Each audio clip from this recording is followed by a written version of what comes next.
There was a time when an unlocked door was simply a sign of a trusting community, but the 10 individuals we are examining today shattered that illusion of safety forever. While the most visceral visual realities of their crimes must remain locked in police archives to comply with this platform's safety guidelines, the cold, verified facts of what they did are more than enough to explain why the world finally learned to deadbolt its doors at night. If you enjoy investigations, you can subscribe to the channel, and I will try to release interesting investigations as often as possible.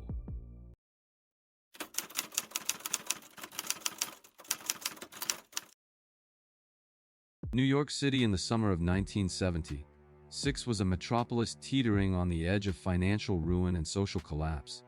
Yet for the young adults who called the five boroughs home, it remained a vibrant playground of disco music and late-night socialization.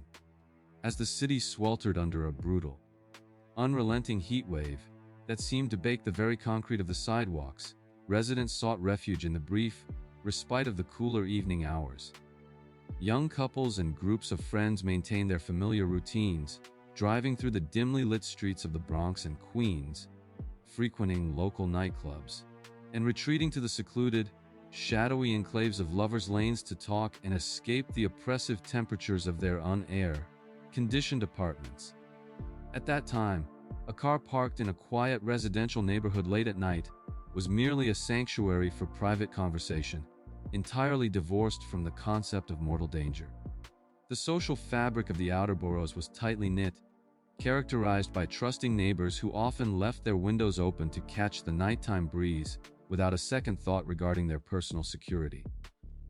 These ordinary, quiet moments of suburban-style existence within the city limits represented a baseline of normalcy and innocence that would soon be brutally and systematically dismantled. No one among the throngs of teenagers and 20-somethings laughing in their parked vehicles could have possibly anticipated that their everyday pursuit of independence and romantic connection was about to be exploited by an apex predator. The sheer scale and anonymity of the city had always provided a comforting blanket of invisibility for its inhabitants, allowing them to blend seamlessly into the millions. However, this very same urban density was quietly masking the movements of an increasingly unstable postal worker who was projecting his own deep-seated psychological deterioration onto the young, unsuspecting women of the city. The illusion of metropolitan safety, already frayed by rising crime rates, was on the precipice of being completely shattered by a threat that defied all logic, motive, and geographical boundaries. The tragic pivot from everyday urban life to unprecedented terror occurred in the early morning hours of July 29, 1976, when the sudden, deafening roar of gunfire shattered the quiet of a Bronx neighborhood. 18-year-old Donna Loria and her friend Jody Valenti were simply sitting in a parked Oldsmobile outside Loria's apartment building, engaged in casual conversation, when a man abruptly approached the vehicle and fired 5 shots into the car without uttering a single word. Loria was killed instantly, and Valenti was severely wounded, marking the violent, unprovoked inception of a phantom killer's reign over the city. Initially, investigators treated the brutal ambush as an isolated incident,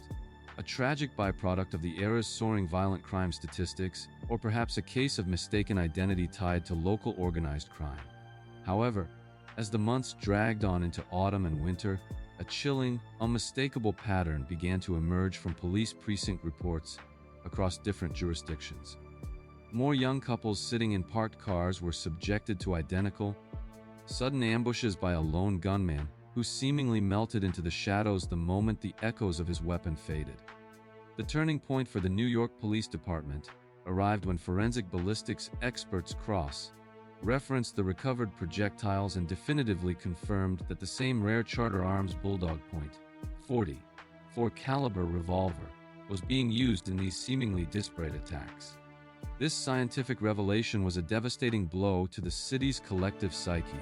transforming isolated tragedies into the deliberate, calculated campaign of a highly elusive serial offender. The realization that a single, heavily armed individual was actively hunting random civilians based solely on their vulnerability in parked cars forced the police to publicly acknowledge the presence of a serial killer. The transition from oblivious safety to agonizing paranoia was swift and absolute, as the realization set in that the .44 caliber killer did not follow any traditional rules of engagement, rendering every young person in a vehicle a potential target. As the body count continued to rise steadily throughout the spring of 1977,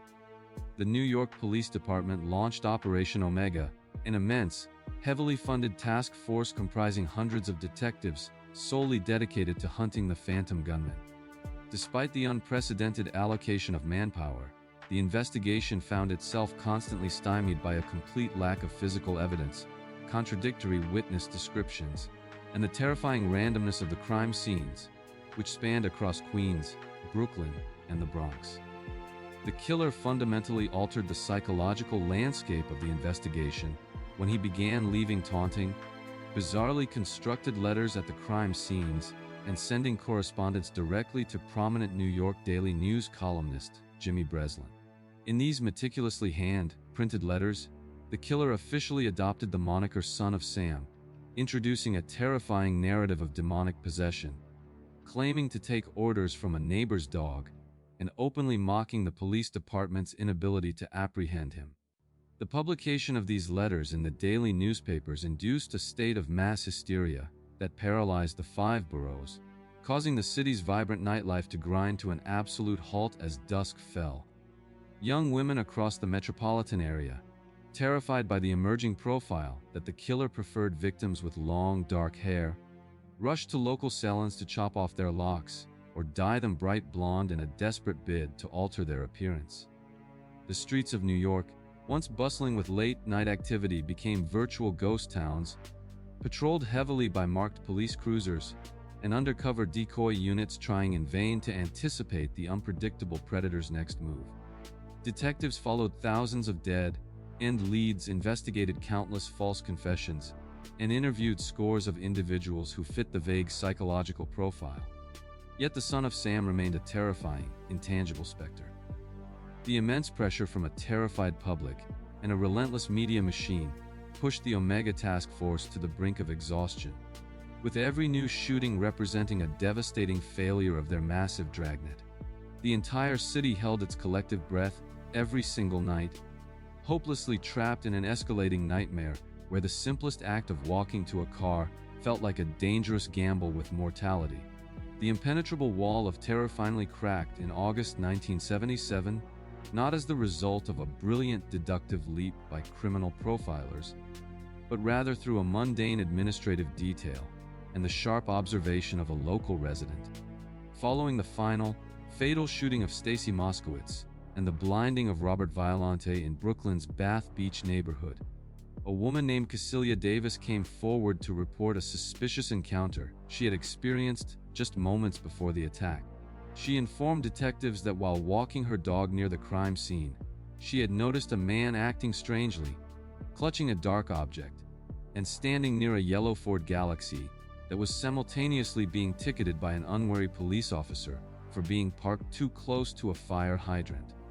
Investigators meticulously sifted through the massive physical pile of parking citations issued in that specific Brooklyn precinct on the night of the murder, desperately searching for the ticket matching the yellow Ford.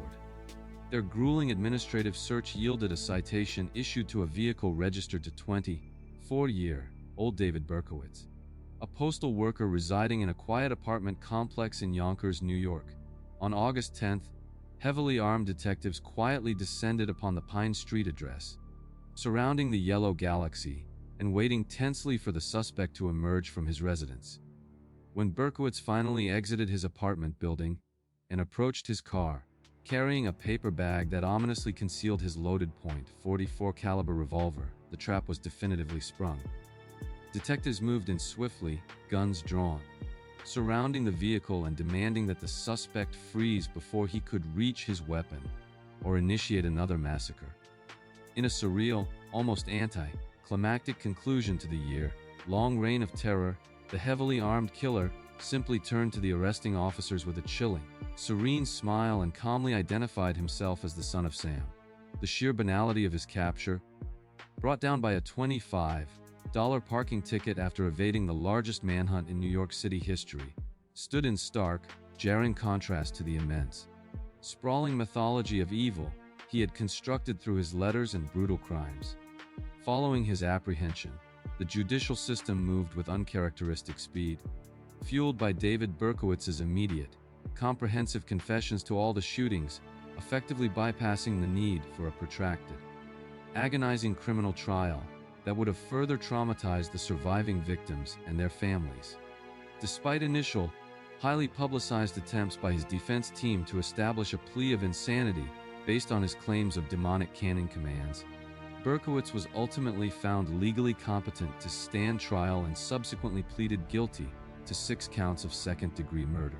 The presiding judge sentenced him to 6 consecutive life sentences, totaling 365 years in the maximum security wing of the New York State prison system, guaranteeing that the son of Sam would never again walk the streets as a free man. The sheer magnitude and infamy of his crimes left a permanent legislative footprint, prompting the immediate passage of the Son of Sam laws, a groundbreaking legal framework designed explicitly to prevent convicted criminals from profiting financially through the sale of their life stories to publishers or film studios. This unprecedented legislation ensured that the victims' families would not have to endure the agonizing insult of watching their loved one's murderer become a wealthy celebrity from behind bars. While the physical threat of the .44 caliber killer had been permanently neutralized behind concrete and steel, the deep psychological scars he inflicted upon the social fabric of New York City required decades to heal. The era of trusting an unlocked car door or feeling secure on a dimly lit street corner had been violently eradicated, replaced by a lingering, cynical vigilance that forever altered the cultural DNA of the metropolis. Berkowitz's transformation from a disgruntled, invisible postal worker into a historical monster proved just how easily a heavily populated city could be held hostage by a single individual armed with a firearm and a pathological desire for notoriety. Yet, the grim reality of true crime is that the vacuum left by one apprehended monster is inevitably filled by another, often in environments that seem worlds away from the claustrophobic concrete canyons of New York. As the East Coast slowly began to exhale and rebuild its shattered sense of security, the sun-drenched, seemingly idyllic suburban sprawl of California was quietly preparing to host a predator whose savagery would make the Son of Sam look almost methodical in comparison.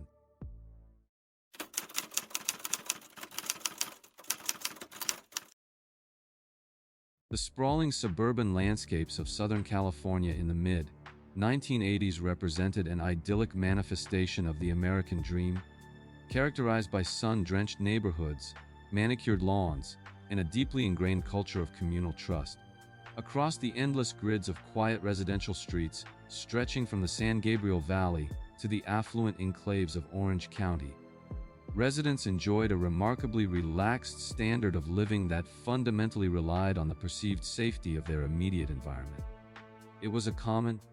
unwritten practice among homeowners during the sweltering summer months to leave ground floor windows wide open to catch the evening breeze, while sliding glass patio doors were frequently left unlocked to allow children and pets free access to the backyard. The architectural design of these suburban tracts, featuring sprawling single-story ranch houses set back from the road, was inherently meant to foster a sense of open, welcoming community rather than acting as fortified compounds against outside intrusion. Local law enforcement agencies in these specific municipalities were primarily accustomed to dealing with routine property crimes, traffic violations,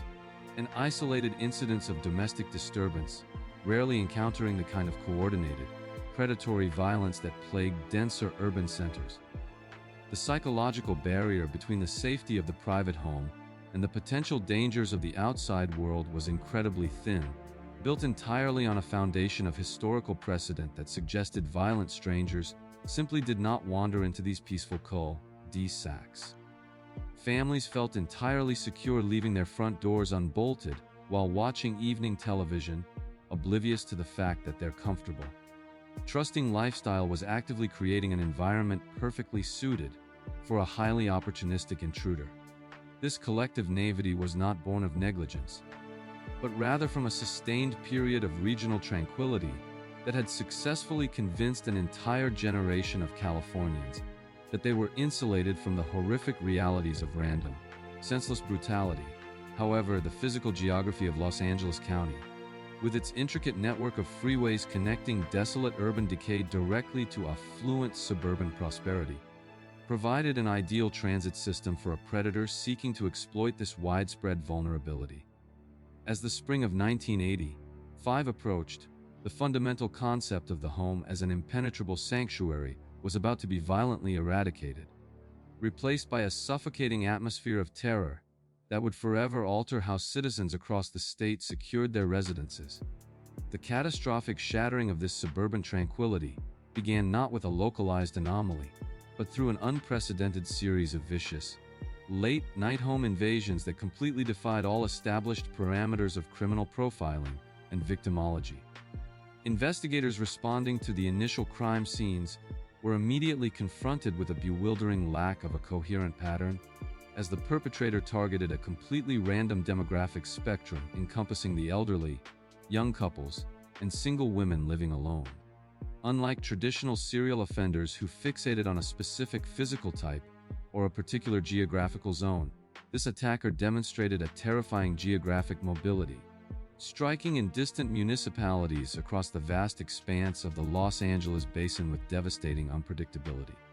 The sheer brutality of the assaults further confounded law enforcement, as the perpetrator utilized a wildly inconsistent arsenal of weapons, seamlessly switching between handguns, hunting knives, tire irons, and blunt objects found within the victims' own homes. Furthermore, the chaotic nature of the crimes often involved forced entries through unlocked windows or severed window screens in the dead of night, followed by unspeakable acts of sexual violence, robbery, and murder that seemed to be driven by pure, sadistic impulse rather than a calculated, ritualistic methodology. The absence of a specialized signature or a preferred method of killing left detectives struggling to connect the rapidly multiplying case files, initially leading multiple jurisdictions to investigate the murders as entirely separate, unrelated incidents of extreme violence. It was only when surviving victims from different counties began to independently describe a distinctively tall, gaunt intruder with decaying teeth, a foul odor, and a propensity for demanding victims swear loyalty to Satan that the horrific reality of a single, highly mobile serial killer finally crystallized. This realization forced law enforcement agencies across Southern California to reluctantly acknowledge that they were hunting an individual who operated completely outside the recognized boundaries of criminal behavior, a chaotic force that lacked any predictable hunting grounds. The absolute randomness of the attacks fundamentally dismantled the public's ability to compartmentalize their fear, as it became glaringly obvious that neither age, race, gender, nor socioeconomic status offered any protection against this phantom intruder. By the time the media officially recognized the escalating crisis and bestowed the chilling moniker of the Night Stalker upon the unseen perpetrator, the entire state of California was already firmly locked within the paralyzing grip of an unprecedented psychological siege. As the sweltering summer of 1985 progressed, the joint task force assembled to apprehend the Night Stalker found itself operating under an agonizing level of public scrutiny and an unrelenting political pressure to halt the nightly massacres. Detectives logged thousands of grueling hours analyzing the chaotic crime scenes, repeatedly frustrated by the killer's erratic methodology, which left behind very little in the way of cohesive, actionable forensic evidence that could identify a suspect. The traditional psychological profiles generated by behavioral science units proved woefully inadequate, failing to anticipate the suspect's complete lack of organizational discipline and his seemingly impulsive decisions to leave certain victims alive while brutally slaughtering others in the very same room.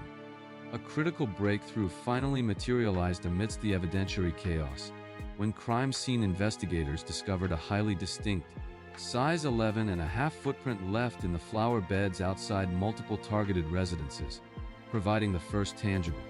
repeating physical link between the disparate locations. Exhaustive forensic analysis of the tread pattern eventually matched the impression to a highly specific, relatively rare model of an Avia brand aerobic athletic shoe, giving detectives a concrete, albeit microscopic, detail to anchor their sprawling investigation. Simultaneously, the relentless, sensationalized coverage by local television news networks and print media actively fueled a state of absolute mass hysteria, transforming the daily routines of Los Angeles residents into an exhausting exercise in hyper-vigilance and acute paranoia. Hardware stores across the county completely sold out of deadbolts, window locks, security alarms, and ammunition within days, as terrified citizens fortified their homes into makeshift fortresses in a desperate bid to repel the elusive predator. The city was paralyzed by fear as dusk approached each evening, with streets completely abandoned by pedestrians and neighborhood watch groups frantically patrolling the sidewalks, armed with baseball bats and flashlights.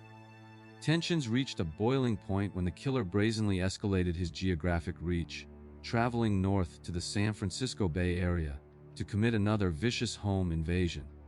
proving definitively that no corner of the state was beyond his reach. This expansion of his hunting grounds forced an unprecedented level of interagency cooperation across California, culminating in a desperate, centralized effort to process a massive influx of civilian tips while investigators raced against time to intercept the killer before his inevitable next strike. The agonizing deadlock of the investigation was abruptly broken through a combination of meticulous forensic police work and the perpetrator's own careless arrogance. Following an assault in Mission Viejo late in August, a vigilant citizen had noted a suspicious, older model orange Toyota station wagon loitering in the vicinity prior to the attack and correctly memorized a portion of the vehicle's license plate, passing this critical intelligence directly to the authorities. Law enforcement quickly located the abandoned, stolen vehicle in a parking lot within the Los Angeles city limits and subjected the entire interior to an exhaustive, microscopic search for any latent biological evidence. Their painstaking efforts were profoundly rewarded when technicians successfully extracted a single, high-quality latent fingerprint from the vehicle's rearview mirror, which was immediately rushed to the automated fingerprint identification system for cross-referencing. The computer system successfully matched the recovered print to the existing criminal record of a 25-year-old drifter named Richard Ramirez, officially stripping away the anonymity of the Night Stalker and providing detectives with a verified name and a definitive facial photograph. Without hesitation, the Joint Task Force made the unprecedented tactical decision to release Ramirez's mugshot directly to the eager media, saturating every television screen, newspaper front page, and public bulletin board in the state with the face of the hunted killer. Oblivious to the fact that his identity had been globally compromised, Ramirez returned to Los Angeles on a Greyhound bus on the morning of August 31st, inadvertently walking directly into a metropolitan area where millions of citizens were actively scanning the streets for his face. As he wandered into a convenience store in the East Los Angeles neighborhood of Boyle Heights, a group of local residents immediately recognized his distinct, gaunt features from the morning newspaper and alerted the surrounding community. Realizing he had been identified, Ramirez attempted to flee in a desperate, frantic sprint across a busy freeway and through residential backyards, desperately trying to carjack multiple vehicles to facilitate his escape. However, the terrified and enraged residents of the neighborhood relentlessly pursued him, ultimately cornering the exhausted serial killer on Hubbard Street, where an angry mob physically subdued and brutally beat him with a steel pipe until responding patrol officers arrived to formally execute the arrest and save his life. The subsequent judicial proceedings against Richard Ramirez evolved into one of the most chaotic, protracted,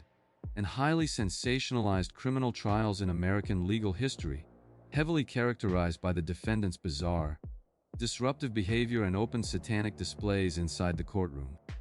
To ensure the safety of the proceedings and the integrity of the jury, the courthouse was heavily fortified with unprecedented security measures,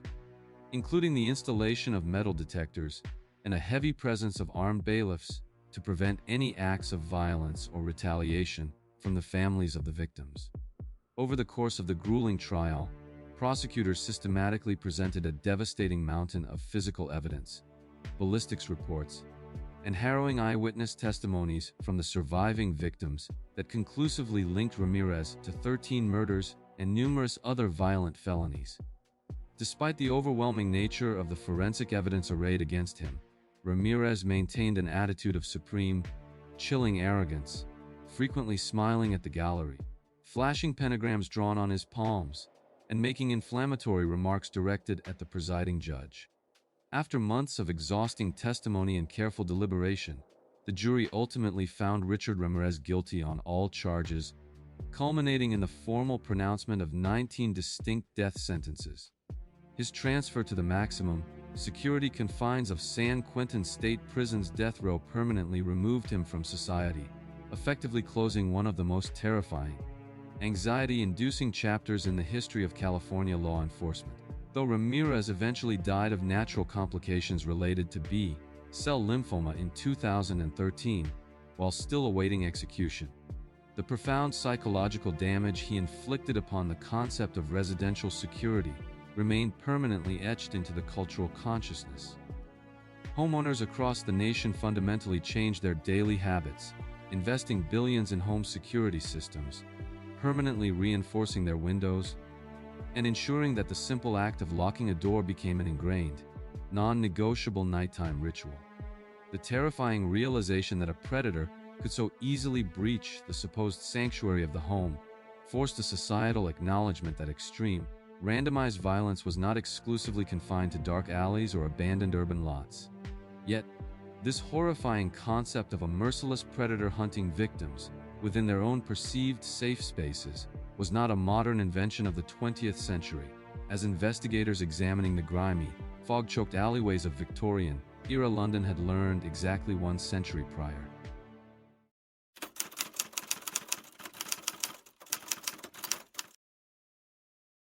The labyrinthine, soot-stained streets of London's Whitechapel district in the autumn of 1888 represented the absolute nadir of the Victorian-era's industrial prosperity, an overcrowded epicenter of unimaginable squalor and daily desperation. This sprawling slum in the city's East End was choked by a perpetual, suffocating miasma of coal smoke and river fog, a literal darkness that mirrored the bleak existence of the hundreds of thousands of impoverished citizens crammed into its decaying rookeries and transient lodging houses. Extreme poverty was the defining, inescapable reality for the majority of the local populace, who were trapped in a brutal cycle of transient, grueling labor during the day and seeking temporary refuge in squalid, unsanitary boarding rooms at night, provided they could scrape together the few pennies required for a bed. For many of the destitute women navigating this brutal environment, the complete lack of social safety nets or viable employment opportunities forced them into sex work as a desperate, absolute last resort just to avoid starving on the unforgiving cobblestone streets. These vulnerable individuals, euphemistically referred to as unfortunates by the rigid moral society of the time, operated under the constant, ambient threat of violence, disease, and extortion inherent to the shadows of the East End. Law enforcement in the district, managed by the thinly stretched constables of the Metropolitan Police's H Division, primarily focused on breaking up drunken brawls, managing the rampant petty theft, and maintaining a tenuous semblance of order amidst the overwhelming chaos of the slums. The very concept of personal safety or physical security was essentially a luxury reserved for the affluent residents of London's West End, completely foreign to those who walked the unlit, winding alleys of Whitechapel where survival was fought for on a daily basis. The maze of narrow passageways, unlit courtyards, and dead-end streets created an environment perfectly suited for predatory behavior, offering countless blind spots and immediate avenues of escape for anyone seeking to commit a crime under the cover of the omnipresent fog. The impoverished residents of Whitechapel had long been accustomed to the harsh, unforgiving nature of their surroundings, routinely stepping over the bodies of the destitute sleeping in doorways and ignoring the frequent cries that echoed through the night air. However, the endemic violence of the district, typically characterized by crimes of immediate necessity, was about to be eclipsed by a calculated, unprecedented level of savagery that would completely redefine the parameters of criminal terror and permanently stain the history of the British Empire. The grim threshold between the routine, tragic brutality of the East End and the inception of an organized, epoch-defining terror was permanently crossed in the early, pre-dawn hours of August 31st, 1888, as a local carman named Charles Cross was walking to his job through the dimly lit, desolate stretch of Bucks Row. He stumbled upon what he initially believed to be a discarded tarpaulin, lying abandoned in a dark gateway. Upon closer inspection in the gloom, the object was revealed to be the brutally mutilated body of 43-year-old Mary Ann Nichols, a local woman who had been seen alive just hours earlier trying to earn enough money for a bed at a common lodging house. When the responding constables and the local police surgeon examined the crime scene, they were immediately confronted with a level of extreme, targeted violence that completely defied the standard profile of a Whitechapel robbery or a drunken altercation gone wrong. The victim's throat had been severed with such immense, deliberate force that the incision reached the spinal vertebrae, completely severing all major blood vessels and ensuring instantaneous death before she could even cry out for help. Furthermore, the subsequent mortuary examination revealed deep, methodical post-mortem mutilations to the victim's abdomen, executed with a sharp, heavy instrument by an individual who seemingly operated with chilling precision in the pitch-black conditions of the alleyway. The sheer ferocity and specific nature of these injuries immediately signaled to the authorities at Scotland Yard that they were not dealing with a typical street thug or a panicked assailant, but rather a highly focused, deeply disturbed predator. The deliberate disembowelment suggested a terrifying new reality. The killer was not motivated by financial gain or personal revenge, but was instead driven by a dark, internal compulsion to completely dismantle his victims. This horrific revelation sent an immediate shockwave through the upper echelons of the Metropolitan Police, who recognized that the dense, transient population of Whitechapel provided a virtually unlimited pool of potential targets for an attacker with such methodical, bloodthirsty inclinations. The localized tragedy of Mary Ann Nichols' death rapidly metamorphosed into a city-wide crisis, acting as the bloody inciting incident that awakened the authorities and the public to the terrifying fact that a monstrous anomaly was actively hunting in the shadows of the British capital. As September arrived, the killer's savage campaign escalated with terrifying rapidity, effectively plunging the entire metropolis into a state of unprecedented, paralyzing hysteria that completely overwhelmed the resources of Scotland Yard. Just over a week after the murder of Mary Ann Nichols, the heavily mutilated remains of Annie Chapman were discovered in the backyard of a crowded lodging house on Hanbury Street, demonstrating an even more extensive,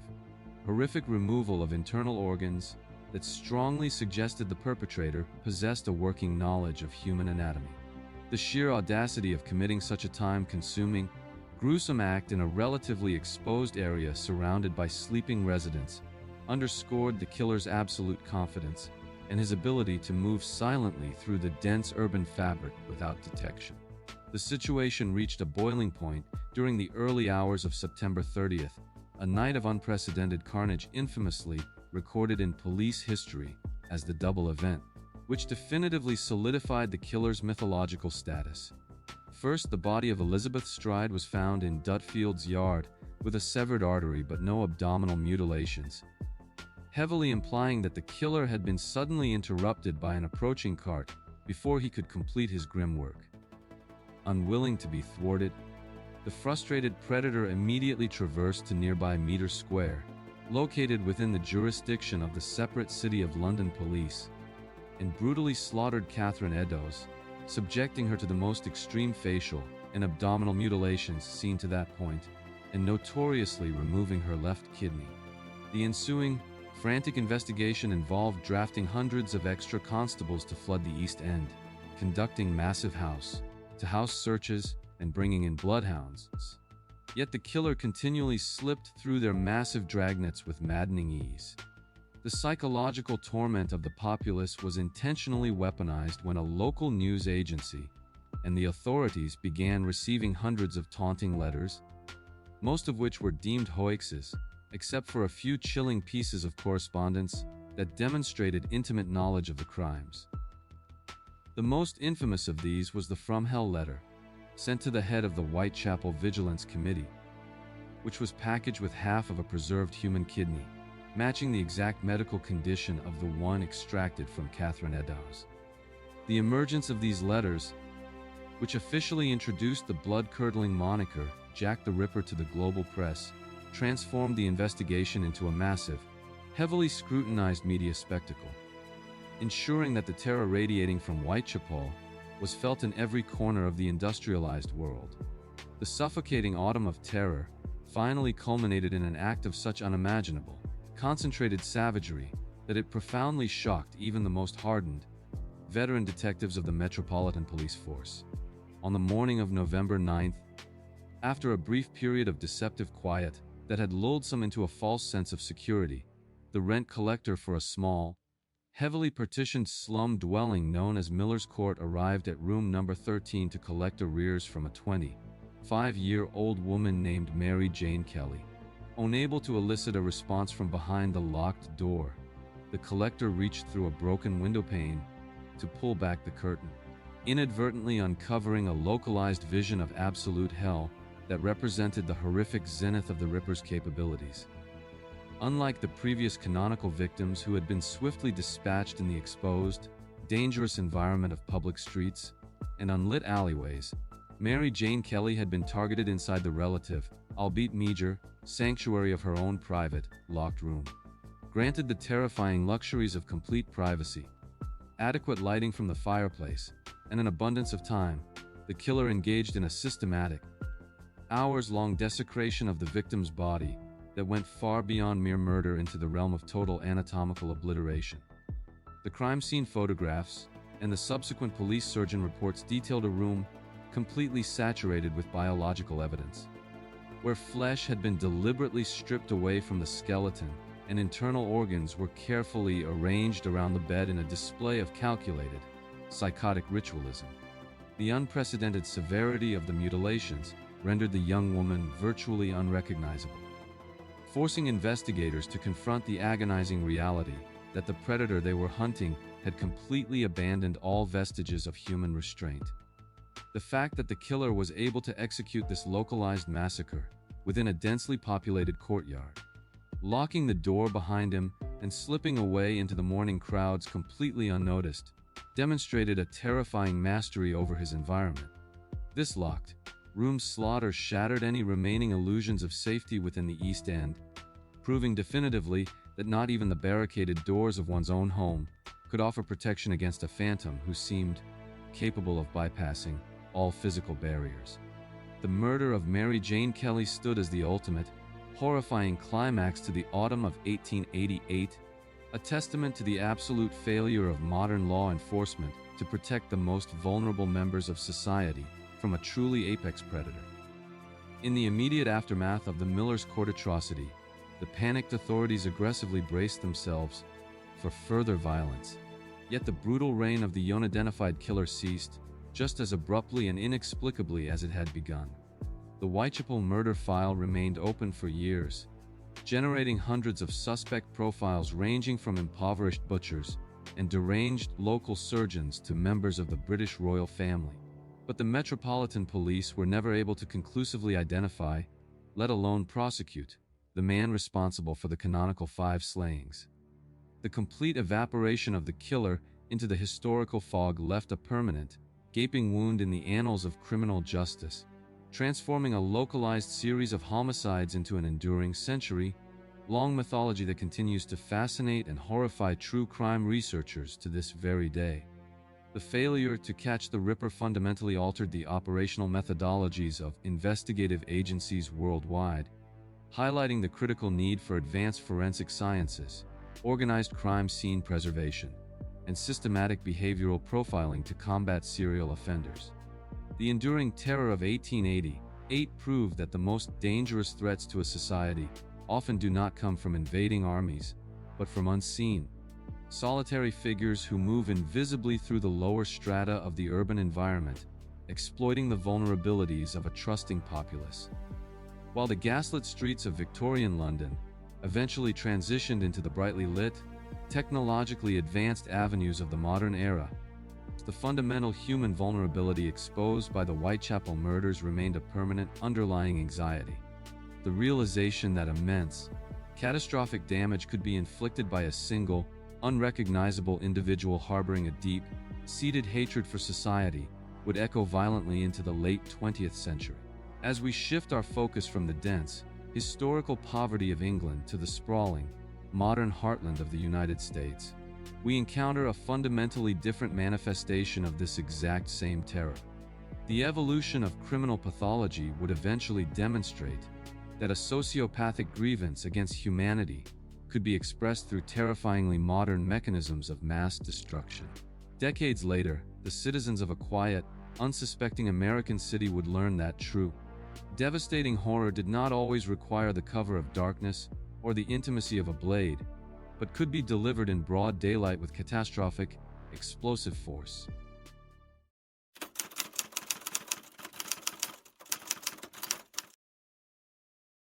The socio-political landscape of the United States in the early 1990s was quietly fracturing along ideological fault lines, increasingly characterized by a profound, simmering distrust of federal authority among certain fringe factions of the American populace. This growing anti-government sentiment was heavily exacerbated by the highly publicized, deeply controversial law enforcement sieges at Ruby Ridge in 1992 and the Mount Carmel Center in Waco, Texas, in 1993. Events that acted as a violent catalyst for the burgeoning domestic militia movement. However, the vast majority of the American public remained entirely oblivious to the depth of this domestic radicalization, comfortably insulated by the post-Cold War belief that significant, mass, casualty terrorism was a phenomenon strictly confined to foreign conflicts occurring thousands of miles across the ocean. This inherent sense of national security was profoundly evident on the crisp, unremarkable morning of April 19, 1995, in the heartland city of Oklahoma City, an unassuming metropolitan hub that felt deeply disconnected from the geopolitical friction of the world's global capitals. At the epicenter of this typical morning routine stood the Alfred P. Murrah Federal Building, a monolithic, 9-story concrete and glass structure housing numerous regional offices for agencies such as the Social Security Administration, the Drug Enforcement Administration, and the Bureau of Alcohol, Tobacco, and Firearms. Within the confines of this ordinary bureaucratic environment, hundreds of civilian employees arrived at their desks with hot coffee, preparing to process paperwork, conduct standard audits, and engage in the mundane administrative machinery that quietly kept the federal government functioning. More tragically, the building also housed the America's Kids Daycare Center on its second floor, a brightly decorated space where local parents confidently dropped off their young children, implicitly trusting the structural and geographical safety of a heavily regulated federal facility.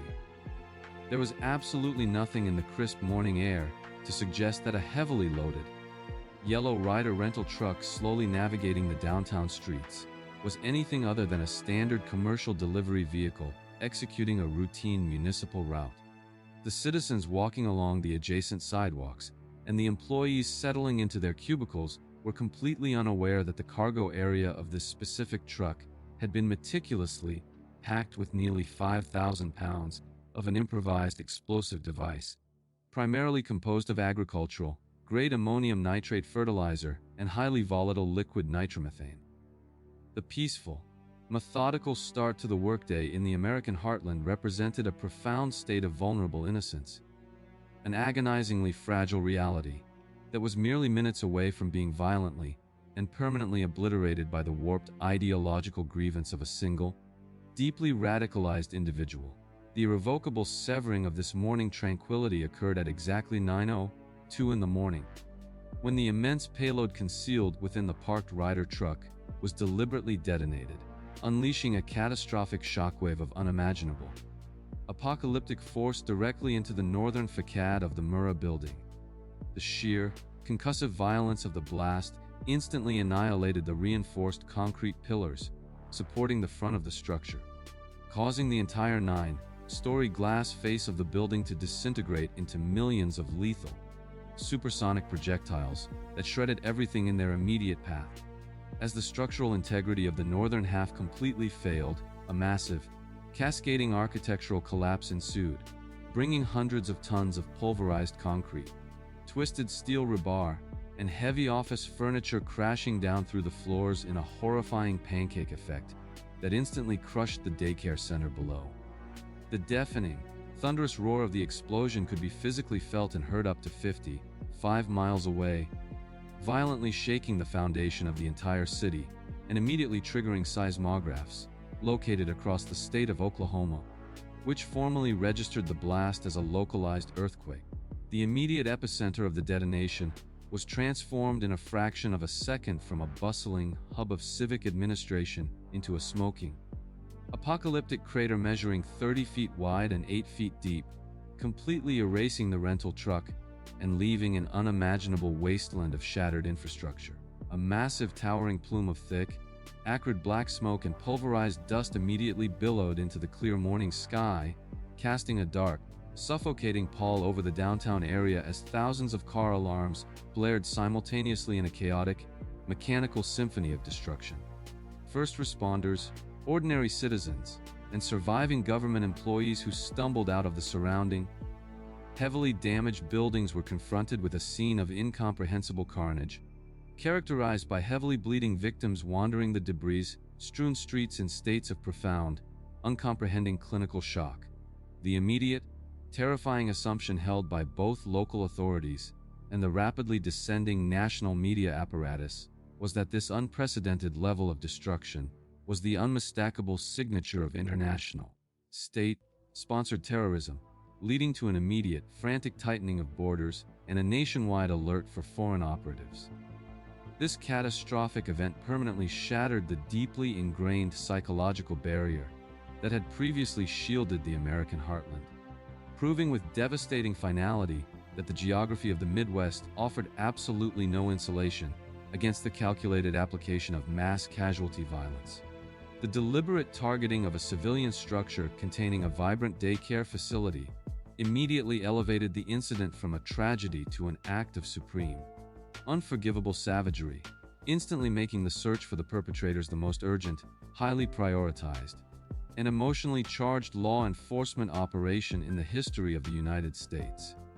As the desperate, agonizing search and rescue operations commenced within the precarious, groaning ruins of the Murrah building,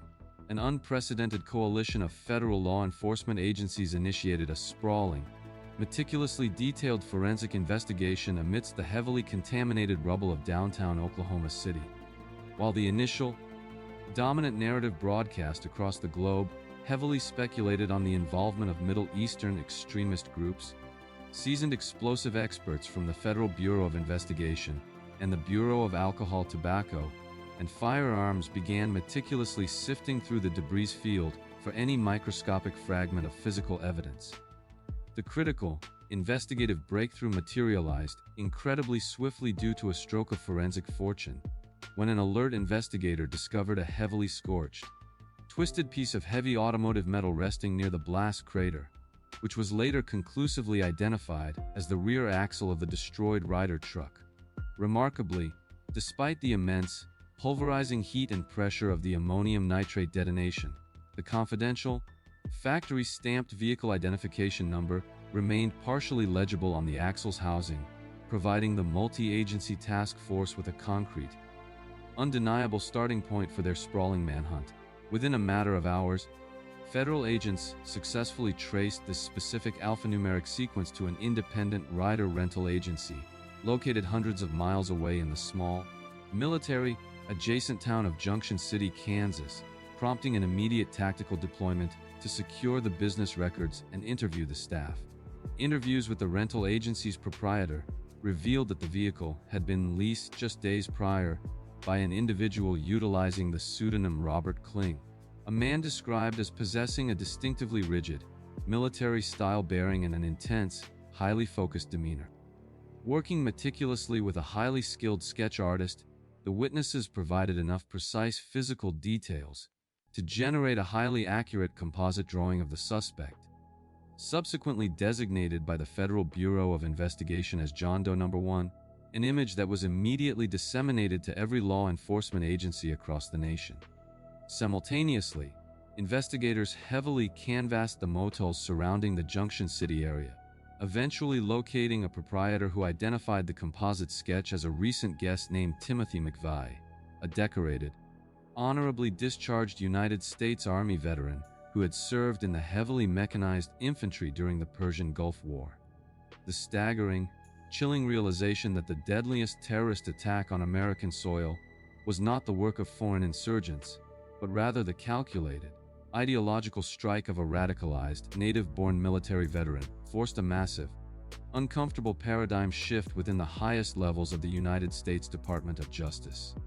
As the task force rapidly compiled McVeigh's true identity, his extensive ties to extreme anti-government ideologies, and his deep-seated, obsessive anger regarding the Waco siege, the nationwide manhunt intensified into an absolute frenzy,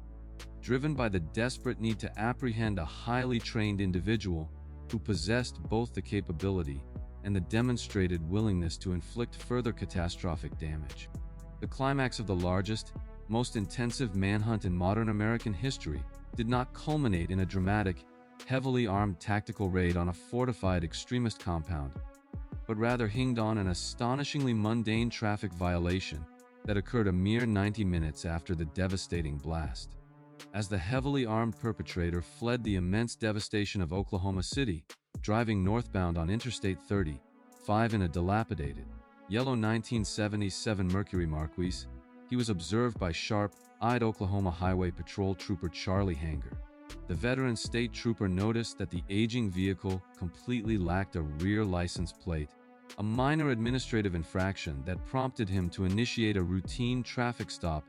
entirely unaware that the man pulling over onto the shoulder was the architect of the apocalypse, unfolding back in the state capitol. When Hanger approached the driver's side window to request standard registration documents, his extensive law enforcement training allowed him to instinctively notice a suspicious, unnatural bulge beneath McVeigh's windbreaker, prompting the trooper to immediately draw his service weapon and order the suspect out of the vehicle. With professional, uncompromising precision, Hanger swiftly disarmed the remarkably calm driver, confiscating a loaded .40 5-caliber Glock semi-automatic pistol loaded with highly lethal, armor-piercing black Talon ammunition that McVeigh had illegally concealed in a shoulder holster. Completely oblivious to the monumental significance of his captive, Trooper Hanger transported McVeigh to the small, rural Noble County Jail in nearby Perry, Oklahoma, officially booking him on standard, low-level state charges including carrying a concealed weapon without a valid permit and driving an unregistered motor vehicle. For 2 agonizing days, as the Federal Bureau of Investigation desperately scoured the entire nation for the man depicted in the John Doe Number 1 sketch, the most sought-after terrorist in the world was quietly sitting in a mundane county holding cell, entirely undetected by the massive federal dragnet.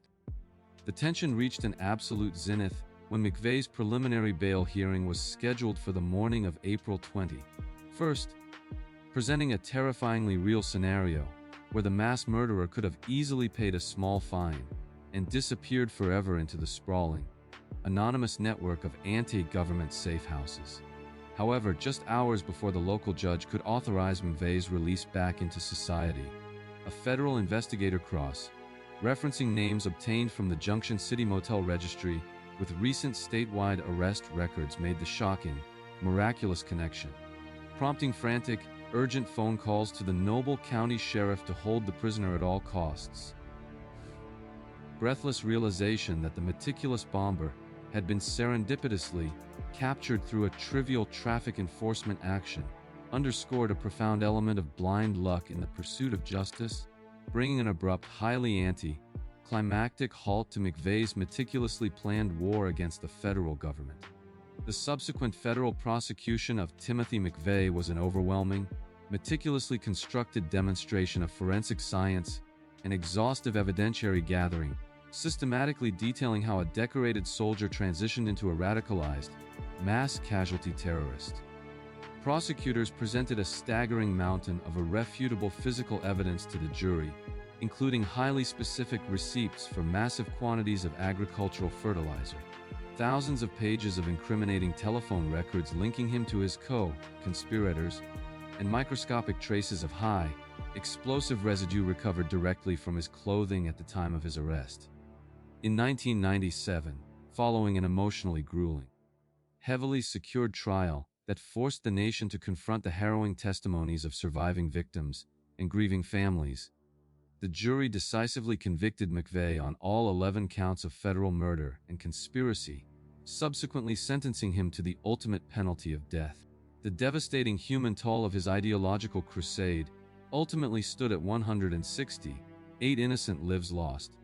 including 19 young children from the daycare center, leaving a permanent, unhellable psychological scar on the community of Oklahoma City and fundamentally shattering the perceived safety of domestic governmental institutions. On June 11,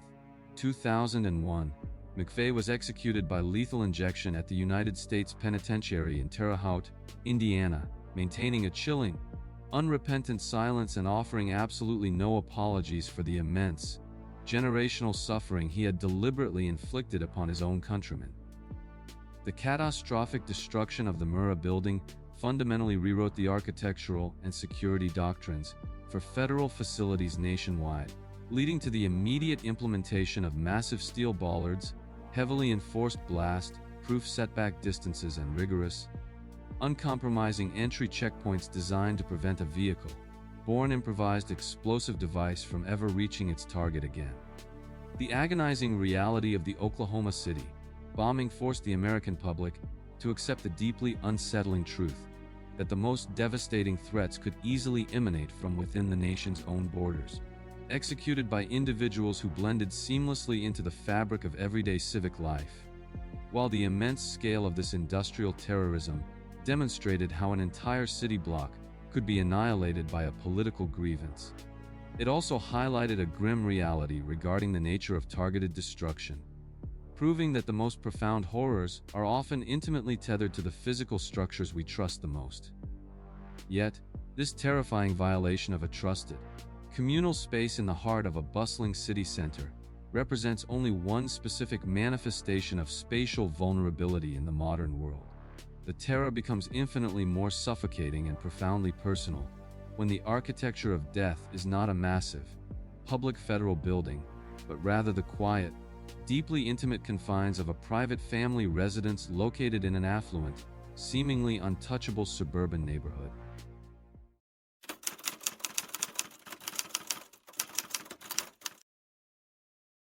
The affluent, picturesque village of Amityville, located on the south shore of Long Island, New York, represented the epitome of quiet, suburban stability in the autumn of 1974, serving as a peaceful maritime enclave for successful professionals and large, tightly knit families. Nestled among the tree-lined streets and manicured lawns stood 112 Ocean Avenue, a grand, imposing three-story Dutch colonial home characterized by its distinct, quarter-moon windows and a sprawling property that backed directly onto the dark waters of the Amityville River. This formidable residence was occupied by the DeFeo family, a seemingly prosperous household headed by Ronald DeFeo Sr., a demanding patriarch who managed a highly successful Brooklyn automobile dealership, which afforded his wife, Louise, and their 5 children a life of considerable material comfort. To the outside observer, the DeFeos projected an image of traditional, upper-middle-class domesticity, complete with luxury vehicles parked in the driveway, private school tuitions, and the comforting, predictable routines that defined the American suburban experience during that era. The neighborhood surrounding Ocean Avenue was the kind of deeply insulated community where violent crime was virtually non-existent, a place where local law enforcement officers primarily concerned themselves with minor traffic infractions, noise complaints, and the occasional teenage vandalism, rather than the grim realities of homicide. Residents of Amityville implicitly trusted their environment, feeling entirely secure leaving their doors unlocked during the day and allowing their children to roam freely between neighbors' houses until the streetlights flickered on at dusk. However, concealed behind the heavy wooden doors and stately facade of the Ocean Avenue residence. The DeFeo household was a deeply volatile environment plagued by severe, explosive domestic disputes, physical altercations, and the increasingly erratic, substance-fueled behavior of the eldest son, 23-year-old Ronald Butch DeFeo Jr. Despite the profound internal dysfunction and the simmering, toxic resentments building within the family dynamic, the physical structure of the house itself remained a sanctuary to the younger children, a place of assumed absolute safety from the outside world. No one residing in the surrounding maritime community could have possibly fathomed that the heavily fortified walls of this beautiful waterfront estate were about to become the containment vessel for an act of methodical, unfathomable familial annihilation. The deeply ingrained illusion of suburban invulnerability was resting on a precipice, soon to be violently dismantled from within, proving that the most terrifying predators often possess a key to the front door. The abrupt, horrifying destruction of this peaceful community's innocence unfolded on the chilly, overcast evening of November 13, 1974, when a frantic, visibly hysterical Ronald DeFeo Jr. burst through the doors of Henry's Bar, a local establishment located just down the street from his family's home. Screaming in absolute panic, Butch desperately pleaded for the patrons to help him, claiming that his mother and father had been shot inside their residence, prompting a small group of alarmed locals to immediately follow him back to the sprawling Dutch colonial on Ocean Avenue. Upon entering the ominously silent, dark house and cautiously ascending the main staircase to the second-floor master bedroom, the men were immediately confronted with a scene of unimaginable, concentrated slaughter that completely defied the quiet tranquility of the surrounding neighborhood. Ronald Sr. and Louise DeFeo were discovered lying face down in their bed, both having sustained catastrophic, fatal gunshot wounds that had instantly ended their lives, transforming the beautifully appointed bedroom into a deeply traumatizing, blood-soaked crime scene. The sheer magnitude of the horror expanded exponentially as responding Suffolk County police officers arrived and systematically cleared the remaining rooms of the massive house, discovering the lifeless bodies of the four younger DeFeo siblings, Dawn Allison, Mark and John Matthew, all similarly murdered in their respective beds. The absolute, staggering brutality of executing 6 members of a single family, including young children, within the supposedly impenetrable sanctuary of their own home, sent an immediate, paralyzing shockwave of terror throughout the entire village of Amityville, shattering the community's deeply held sense of security. The initial, frantic assumptions made by the deeply unsettled local police force centered around the possibility of a highly coordinated, professional home invasion, an unprecedented act of violence that suggested a heavily armed squad of killers was operating freely within their jurisdiction. As the massive, chaotic crime scene was painstakingly secured, and the coroner's wagons began the grim task of removing the bodies under the glare of flashing police lights, a profound, suffocating paranoia settled over the surrounding blocks, causing terrified neighbors to aggressively lock their doors and arm themselves against an unknown, invisible threat. The devastating inciting incident transformed 112 Ocean Avenue from a symbol of affluent suburban success into a permanent, monolithic monument to unspeakable tragedy, initiating one of the most intense, heavily scrutinized homicide investigations in the history of New York State. As the morning sun illuminated the devastating reality of the massacre, seasoned homicide detectives from the Suffolk County Police Department meticulously combed through the sprawling crime scene, immediately uncovering a series of profound, deeply unsettling forensic anomalies that fundamentally contradicted the theory of a standard home invasion. Despite the fact that a high-powered, extremely loud .35 caliber lever action rifle had been fired 8 separate times within the echoing confines of the wooden house, none of the immediate neighbors reported hearing any gunshots, and the victims were all discovered lying face down in their beds, showing absolutely no signs of a struggle or an attempt to flee. This baffling lack of defensive wounds or panic indicated that the victims were likely asleep or incapacitated at the moment of their deaths, a chilling forensic reality that completely defied the immense, deafening acoustic violence of a high-velocity firearm being discharged repeatedly in adjacent rooms.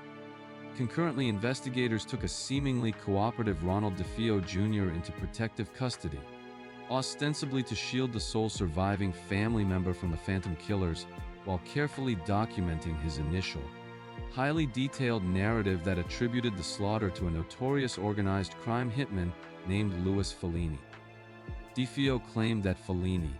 harboring a violent grudge against his father, must have breached the home during the night while Butch was awake and watching television, an alibi that initially provided a plausible, external explanation for the unimaginable violence. However, as detectives methodically cross-referenced DeFeo's statements with the emerging physical evidence, a massive, undeniable chasm began to open between his timeline of events and the strict, inflexible realities of post-mortem forensic pathology. The medical examiner definitively determined through core temperature analysis that the murders had occurred during the early morning hours, approximately between 3 and 4 o'clock, directly contradicting DeFeo's adamant assertion that he had seen his family alive before leaving for work at 6 in the morning. The meticulously constructed facade of the grieving survivor began to violently fracture when crime scene technicians searching DeFeo's bedroom discovered an empty cardboard box, perfectly matching the dimensions of a .35 caliber Marlin rifle, directly tying the murder weapon's caliber to the one resident left completely unharmed. The systematic, relentless dismantling of the organized crime alibi shifted the entire trajectory of the investigation inward, forcing the hardened detectives to confront the deeply disturbing, virtually incomprehensible reality that the brutal architect of this familial genocide was currently sitting across from them in the interrogation room. The psychological climax of the investigation occurred deep within the sterile, windowless confines of the Suffolk County Homicide Squad room, where detectives subjected Ronald DeFeo Jr. to a grueling, hours-long interrogation designed to definitively break his crumbling narrative. Investigators aggressively confronted DeFeo with the insurmountable mountain of physical inconsistencies, systematically disproving his timeline and revealing the devastating intelligence that Louis Fellini had ironclad, verifiable proof of being entirely out of the state at the exact time of the massacre. Hemmed in by the undeniable forensic evidence, the recovered rifle box, and the complete collapse of his organized crime scapegoat, DeFeo's arrogant demeanor finally disintegrated under the immense pressure, culminating in a chilling, highly detailed confession that permanently erased any lingering mystery surrounding the deaths. He coldly admitted to waiting until his entire family was deeply asleep before retrieving his Marlin lever-action rifle, systematically moving through the quiet, darkened hallways of his own home, and methodically executing his parents and siblings with horrifying, unflinching precision.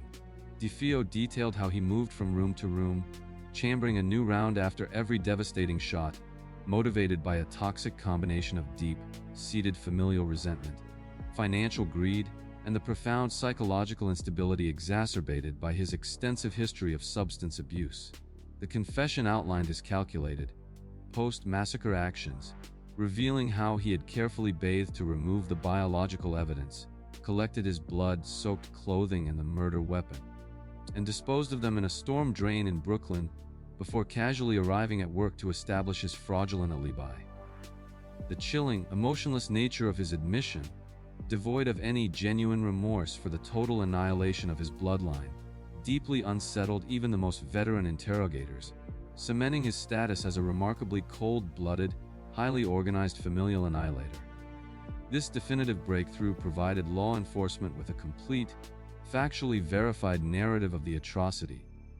permanently extinguishing the terrifying rumor of a roaming hit squad and placing the full, unadulterated weight of the horror squarely on the shoulders of the eldest son. The horrifying realization that such an extreme, calculating monster could exist entirely undetected within the standard framework of an American family forever altered the perception of domestic safety, proving that the deepest, most lethal betrayals often originate from those closest to us.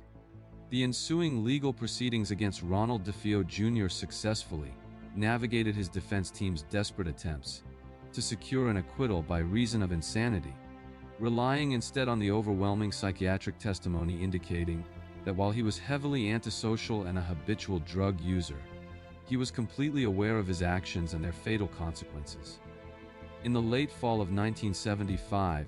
a jury decisively convicted DeFeo on 6 counts of second-degree murder, and the presiding judge subsequently handed down 6 concurrent life sentences, ensuring that the architect of the Amityville massacre would remain permanently incarcerated behind the high concrete walls of the New York State correctional system until his eventual death in 2021.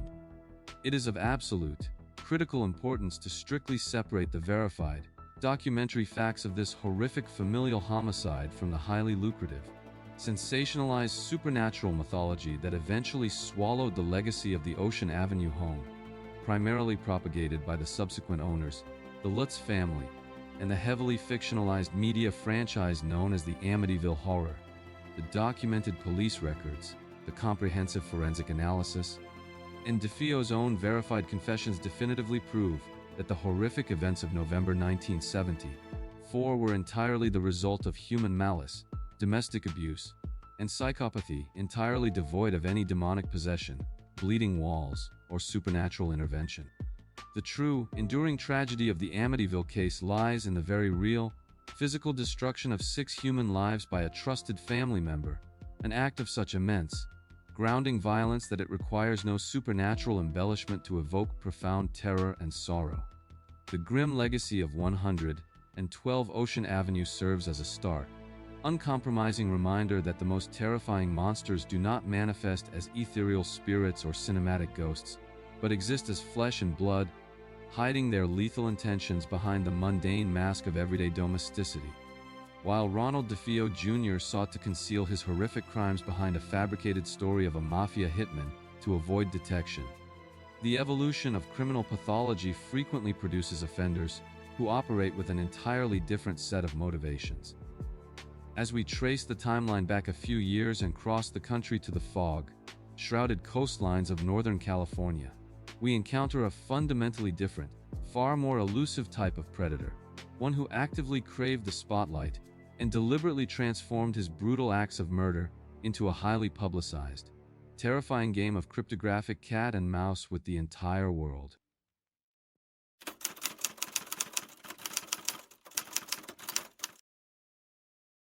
The San Francisco Bay Area in the late 1960s served as the global epicenter for a profound cultural revolution, characterized by a burgeoning counterculture movement that heavily emphasized peace, free love,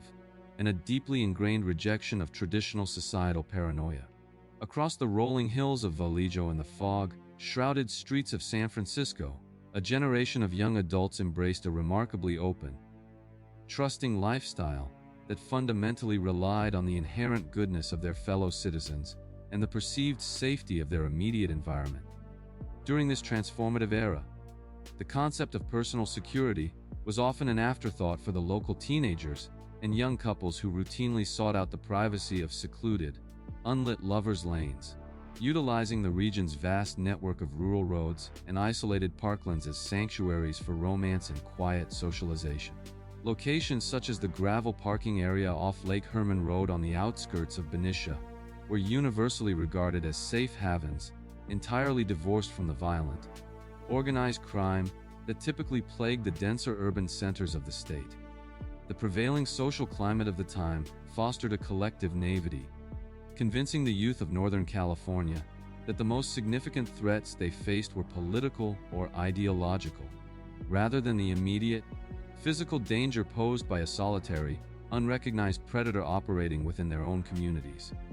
Law enforcement agencies in these sprawling suburban and rural jurisdictions were primarily equipped to handle routine traffic accidents, localized burglaries, and minor civil disturbances, entirely unprepared for the sheer, calculated brutality that was about to descend upon their quiet municipalities. The immense, natural beauty of the Bay Area with its dark, winding roads and dense, shadowed tree lines provided a visually stunning backdrop that would soon be violently subverted, offering the perfect tactical advantages of concealment and isolation for a killer who actively sought to exploit the vulnerabilities of an overly trusting public. No one residing in these peaceful communities could have possibly anticipated that the simple, universally cherished act of a teenage couple parking their car in the dark was about to be transformed into a deadly, high-stakes gamble with an elusive psychopath. The vibrant, optimistic energy that defined the region was resting on an incredibly fragile foundation, entirely oblivious to the horrifying reality that an apex predator was meticulously observing their routines and preparing to shatter their innocence with a campaign of terrifying, random violence. The profound illusion of suburban invulnerability was about to be violently ripped away, replaced by an enduring, suffocating era of acute paranoia that would forever alter the cultural landscape of Northern California. The violent, abrupt severing of this regional tranquility officially commenced on the freezing, desolate night of December 20th, 1968, when the horrific reality of random, predatory violence materialized at a secluded turnout along Lake Herman Road. High school students David Faraday and Betty Lou Jensen engaged in a typical teenage date in Faraday's parked Rambler station wagon, were suddenly ambushed by a completely unknown assailant who ruthlessly forced them from their vehicle under the immediate threat of lethal force. Without any clear provocation, robbery, or discernible motive, the attacker opened fire with a .22 caliber semi-automatic pistol, instantly killing Faraday with a single shot to the head and brutally gunning down Jensen as she desperately attempted to flee into the darkness. While this initial, devastating double homicide deeply traumatized the local community of Benicia and completely baffled the responding investigators, the true, terrifying scope of the danger did not fully crystallize until July 4, 1969, at the similarly isolated Blue Rock Springs Park in nearby Vallejo. In a chillingly identical scenario, 22-year-old Darlene Farron and 19-year-old Michael Mageau were parked in Farron's Corvair when a vehicle pulled up behind them, blinding them with high-beam headlights before a man approached with a blinding flashlight and silently opened fire with a 9mm handgun. Despite suffering grievous, life-threatening injuries, Mageau miraculously survived the relentless barrage of bullets to provide law enforcement with the first, albeit fragmented, eyewitness description of the assailant, confirming the horrifying reality that a single, highly mobile individual was actively hunting young couples across different jurisdictions. The defining psychological pivot from a series of tragic, unsolved murders to an active, orchestrated campaign of terror occurred merely 40 minutes after the Blue Rock Springs attack, when the local Vallejo police dispatcher received an anonymous, chillingly calm phone call from a public payphone just blocks from the police department. The unidentified caller explicitly claimed total responsibility for the fresh carnage at the park, accurately detailed the specific weapon used, and then brazenly took credit for the murders of Faraday and Jensen from the previous year, officially linking the two disparate crime scenes. This single, taunting telephone call acted as the definitive inciting incident that plunged the entire Bay Area into an absolute panic, forcing law enforcement to publicly acknowledge that an incredibly bold, communicative serial killer was operating with complete impunity within their borders. The terrifying realization that the perpetrator was not only capable of repeating his horrific crimes, but actively craved the public acknowledgement of his actions marked the terrifying birth of a completely new breed of criminal monster. As the sweltering summer progressed, the escalating police investigation found itself fundamentally overwhelmed by a completely unprecedented psychological warfare tactic when the killer initiated a terrifying, highly publicized correspondence campaign with 3 major regional newspapers, fundamentally altering the dynamics of criminal pursuit. The Vallejo Times-Herald, the San Francisco Chronicle, and the San Francisco Examiner simultaneously received nearly identical, handwritten letters from the perpetrator, who explicitly demanded that the publications print a complex, 3-part cryptographic cipher on their front pages or face a promised weekend massacre of innocent citizens. It was within this specific series of chilling communications that the killer formally christened himself with a name that would become synonymous with enduring terror, officially stating, "This is the Zodiac speaking," and utilizing the infamous cross, circle symbol as his personal, terrifying signature. while local high school teachers remarkably managed to crack the initial 408 symbol cipher, revealing a deeply disturbed, violent manifesto outlining the killer's delusional belief that he was collecting slaves for the afterlife. The psychological damage to the public had already been firmly established. The absolute hysteria gripping the Bay Area reached an unprecedented zenith on the afternoon of September 27, 1969, when the Zodiac brazenly escalated his methodology from nocturnal shootings to a highly organized, daylight attack on the tranquil shores of Lake Berryessa in Napa County. Brian Hartnell and Cecilia Shepard, a young college couple relaxing on a secluded peninsula, were suddenly confronted by a man wielding a semi-automatic pistol and wearing a meticulously handcrafted, medieval-style executioner's hood adorned with the White Cross circle insignia. After calmly binding the terrified couple with pre-cut lengths of plastic clothesline, the attacker ruthlessly abandoned his firearm in favor of a massive, double-edged knife, systematically inflicting massive, catastrophic stab wounds upon both victims in a display of intimate, agonizing brutality. Before fleeing the scene, the killer took the time to meticulously write the dates of his previous attacks and the current incident directly onto the door of Hartnell's parked Volkswagen Karmann Ghia, utilizing a black felt tip marker to leave an undeniable, physical calling card for the responding Napa County Sheriff's deputies. Although Brian Hartnell managed to miraculously survive the horrific ordeal through sheer fortitude, the tragic death of Cecilia Shepard days later deeply amplified the regional terror,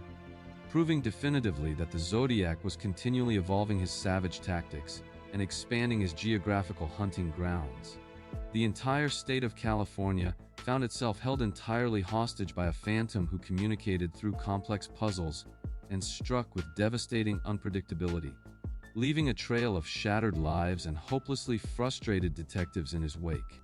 The agonizing tension surrounding the entire Zodiac phenomenon reached its absolute, terrifying climax on the cool evening of October 11, 1969, when the killer completely abandoned his established pattern of targeting couples in secluded, rural areas in favor of a brazen, highly dangerous strike within the dense urban center of San Francisco. 29-year-old cab driver Paul Stein picked up a male passenger near the city's theater district and drove him to the affluent, quiet residential neighborhood of Presidio Heights, entirely unaware that he was transporting the most heavily hunted serial killer in American history directly into an upscale enclave. Upon arriving at the intersection of Washington and Cherry Streets, the passenger suddenly produced a 9mm semi-automatic pistol and callously shot Stein once in the back of the head at point-blank range,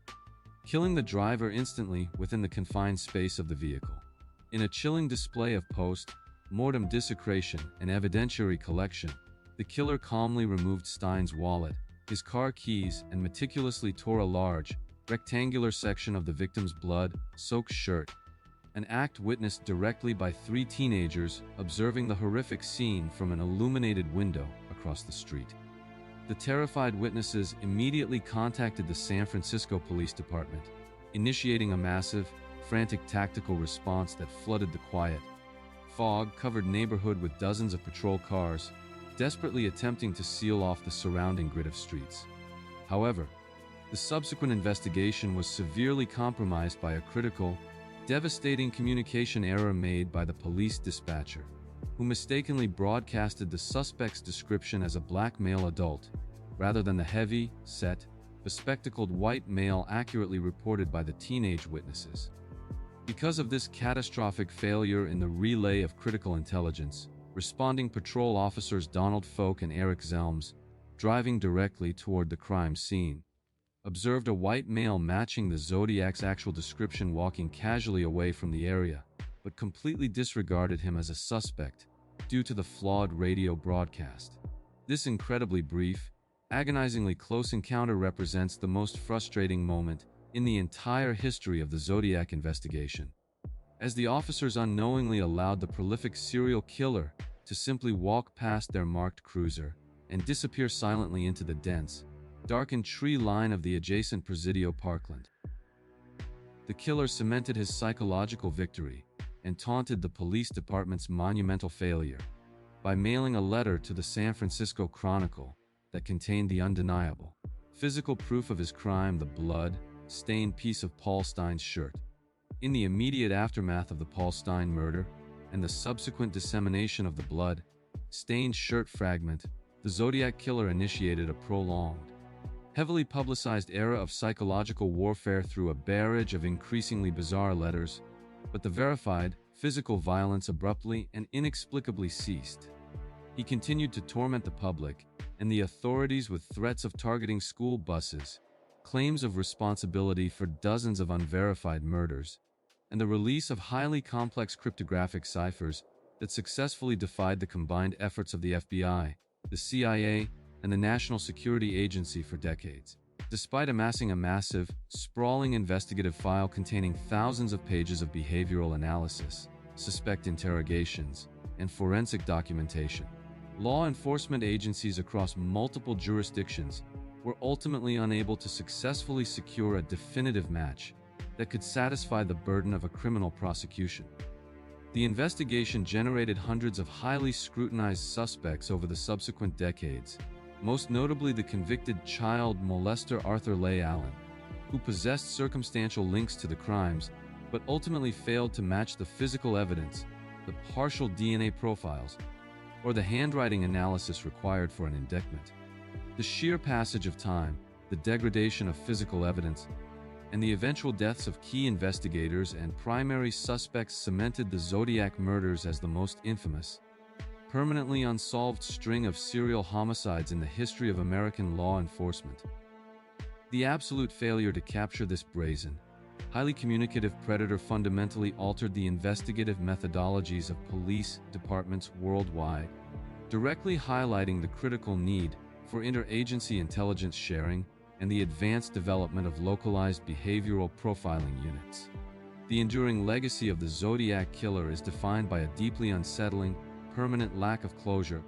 leaving the families of the victims and the surviving citizens of the Bay Area to grapple with the horrifying reality that a monster successfully outsmarted the system and simply faded away into historical obscurity. The terror he inflicted permanently shattered the trusting, open culture of Northern California, proving that even the most vibrant, optimistic environments are highly vulnerable to the machinations of a calculating, heavily armed psychopath who views human life as a mere component of a twisted game. Yet, while the Zodiac represented a highly visible, communicative threat who demanded the world's attention, the evolution of criminal pathology often manifests in predators who operate with completely inverse methodologies, seeking total invisibility above all else. As we move away from the heavily publicized, coastal terror of San Francisco and focus on the quiet, unassuming suburban neighborhoods of the American Midwest, we encounter a fundamentally different kind of monster, one who meticulously constructed a facade of absolute respectability to mask an industrialized slaughter occurring entirely within the confines of his own home.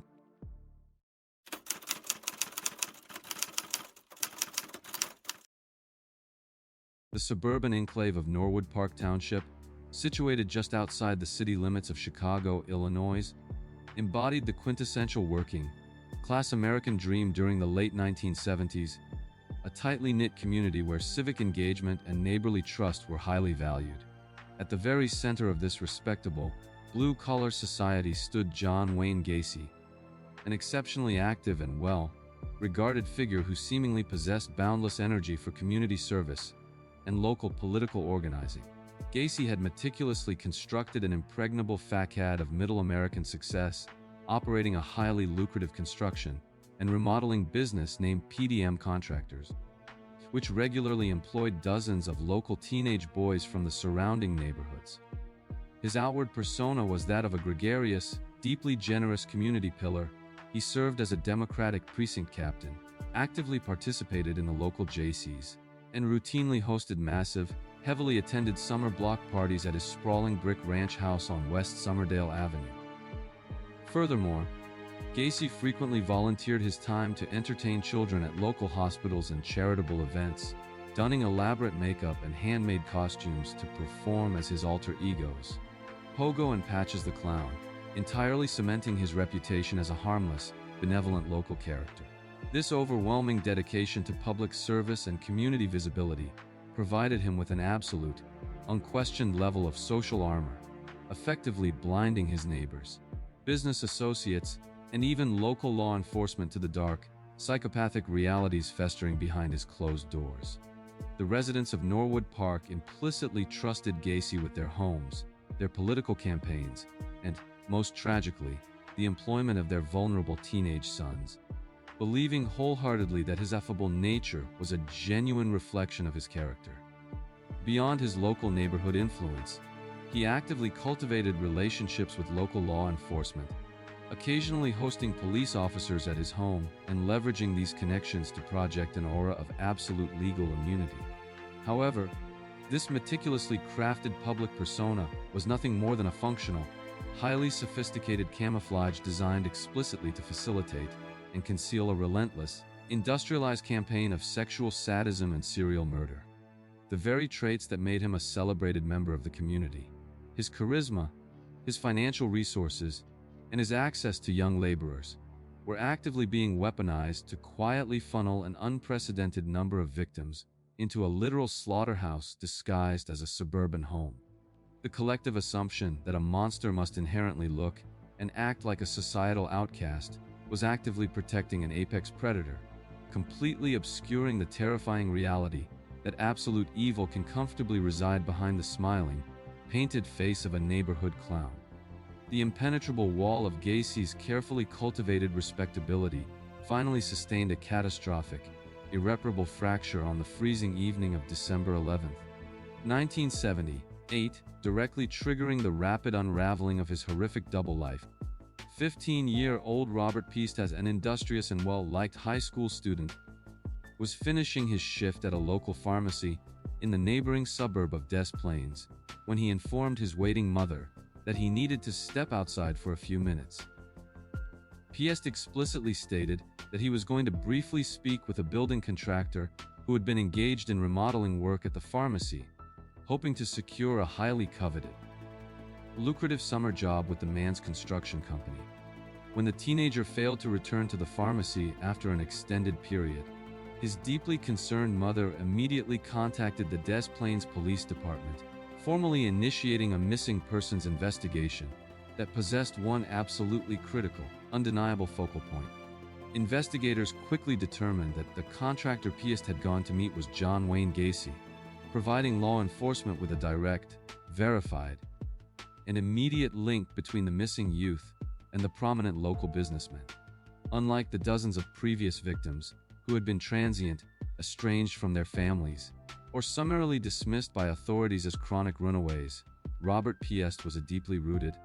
reliable young man whose sudden disappearance instantly commanded massive police resources and unrelenting scrutiny. The detectives assigned to the case, driven by the highly suspicious circumstances of the disappearance, conducted a routine, preliminary background check on Gacy, expecting to find the clean record of a respected community leader. Instead, the background inquiry yielded a shocking, deeply disturbing revelation. Gacy had previously been convicted of sodomy involving a teenage boy in Waterloo, Iowa, and had subsequently served time in the Anamosa State Penitentiary before relocating to the Chicago area. This crucial piece of historical intelligence fundamentally shifted the entire paradigm of the investigation, immediately transforming the affable contractor from a helpful witness into the prime, highly dangerous suspect in what was rapidly looking like a potential abduction. Furthermore, the realization that Gacy had unfettered access to teenage boys through his contracting business cast a dark, ominous shadow over his entire operation, leading investigators to suspect that Piest was not an isolated target. The sudden convergence of a missing teenager, a direct meeting with Gacy, and the unearthing of a predatory criminal record acted as the definitive inciting incident that finally directed the full, overwhelming weight of the justice system squarely onto the doorstep of the West Somerdale Avenue residence. Armed with the chilling knowledge of Gacy's previous conviction and his direct proximity to Robert Piest's disappearance, the Des Plaines Police Department initiated a massive, relentless campaign of psychological pressure, and continuous surveillance designed to force the suspect into making a critical error. Recognizing the extreme danger posed by a known sexual predator, the department authorized an unprecedented 24-hour, around-the-clock surveillance operation, deploying multiple teams of undercover detectives to trail Gacy's every movement across the Chicago metropolitan area. Gacy, displaying a staggering level of narcissistic arrogance and complete confidence in his own intellectual superiority, actively engaged with the detectives tailing him, frequently inviting them into local bars for drinks, offering them meals, and openly mocking their inability to locate the missing teenager. Despite this brazen psychological game of cat and mouse, investigators utilized the critical time to secure an initial search warrant for the West Somerdale residence, meticulously combing through the property on December 13th in a desperate bid to locate Piest. While that initial, somewhat restricted search failed to produce the missing boy, astute detectives confiscated several highly suspicious items, including a high school ring belonging to another young man named John Sick, and a receipt from a local photo processing kiosk that would later prove to be of immense evidentiary value. Furthermore, during a subsequent, deeply tense interview conducted inside the home, one of the lead investigators noticed a profound, unmistakable odor of putrefaction quietly emanating from the house's central heating system. A sickly, sweet scent of decaying organic matter that instantly triggered the alarm bells of experienced homicide detectives. The officers astutely recognized that the heat from the furnace was actively pulling the grim stench up from beneath the house, providing a terrifying environmental clue regarding the potential location of human remains. The combination of the recovered physical evidence, the lingering smell of decomposition, and Gacy's increasingly erratic, exhausted behavior as the relentless surveillance took its physical and mental toll provided the state's attorney with enough probable cause to secure a second, highly invasive search warrant for the property. As the police net visibly tightened around him, preventing him from destroying evidence or fleeing the jurisdiction, Gacy's meticulously constructed reality began to completely disintegrate, culminating in desperate, contradictory confessions made to his civil defense attorneys, in which he vaguely admitted to the deaths of several young men. The meticulous, agonizingly slow accumulation of circumstantial evidence and the grueling, high-stakes standoff between the arrogant contractor and the dedicated Des Plaines detectives steadily ratcheted the tension to an absolute breaking point. This prolonged period of escalating legal and psychological pressure inevitably set the stage for a physical excavation that would completely shock the conscience of the entire nation and permanently alter the landscape of American criminal justice. The agonizing suspense surrounding the entire investigation reached its horrific, unfathomable climax on the morning of December 21, 1978, when heavily armed officers and specialized evidence technicians formally executed the definitive search warrant at 8213 West Somerdale Avenue. Acting upon the overwhelming suspicion that the source of the decaying odor was located securely beneath the floorboards, investigators focused their immediate, undivided attention on the property's dark, narrow crawl space, a heavily restricted area that Gacy had previously gone to great lengths to conceal from visitors and employees. Upon breaching the exterior access panel and physically entering the damp, suffocatingly tight confines of the subterranean space, an evidence technician began systematically probing the loose, highly disturbed dirt flooring, desperately searching for any sign of human remains or discarded clothing. The subsequent terrifying unearthing of a human arm bone officially confirmed the detective's darkest, most dreadful suspicions, instantly transforming the suburban ranch house from a suspected crime scene into the largest, most densely populated clandestine burial site in American law enforcement history. Over the ensuing days and weeks, as the bitter, freezing Chicago winter set in, forensic anthropologists and heavily specialized crime scene units conducted a grueling, meticulous archaeological excavation of the entire crawl space, utilizing ground-penetrating radar and heavy machinery to systematically map the subterranean graveyard. The staggering, almost incomprehensible scale of the atrocity was slowly revealed to a completely horrified public as investigators ultimately recovered the severely decomposed remains of 29 distinct young men and boys, buried directly beneath the foundation of the house. Furthermore, through extensive interrogations and subsequent investigative efforts, authorities determined that an additional 4 victims had been disposed of in the nearby Des Plaines River after the crawl space simply ran out of available physical room. The meticulous forensic analysis detailed a horrifyingly consistent methodology, revealing that Gacy had systematically lured his victims,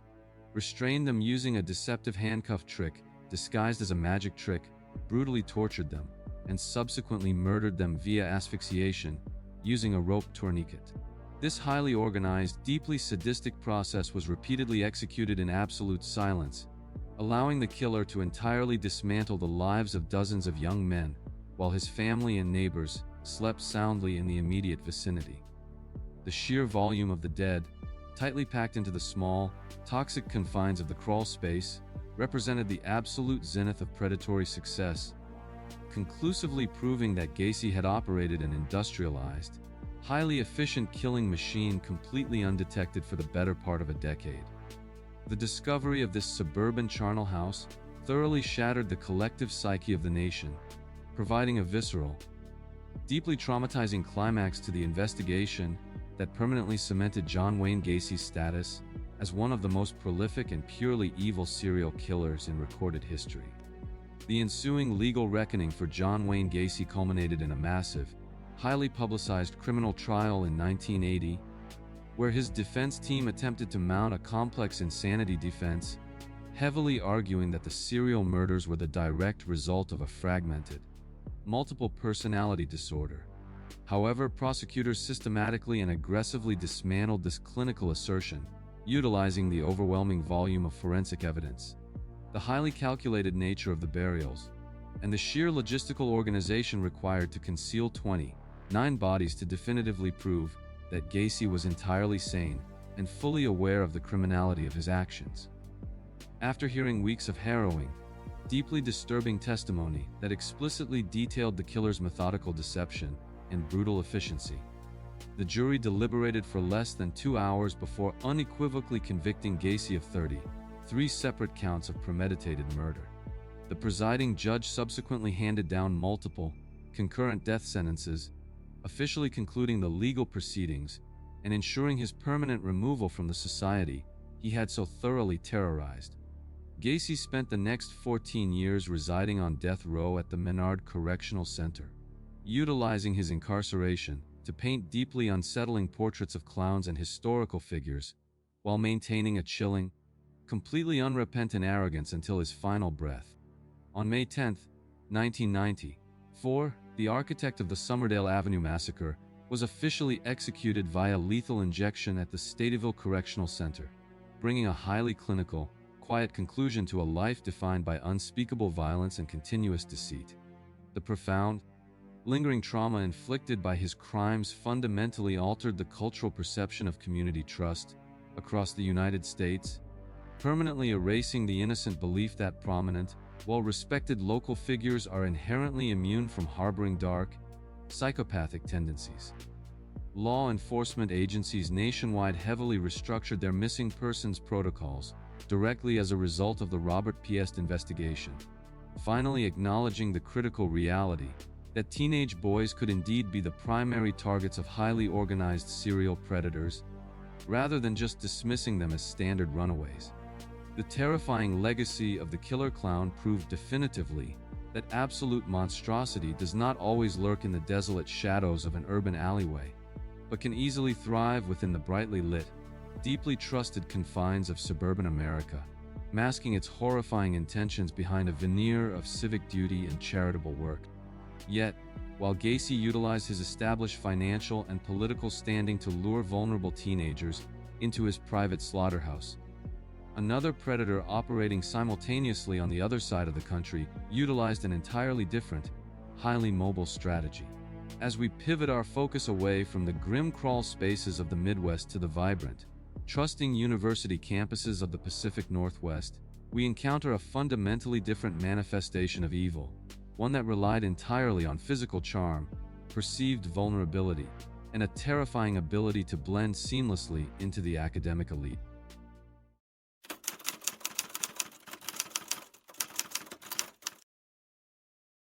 The sprawling evergreen-lined university campuses of the Pacific Northwest during the mid-1970s represented a vibrant,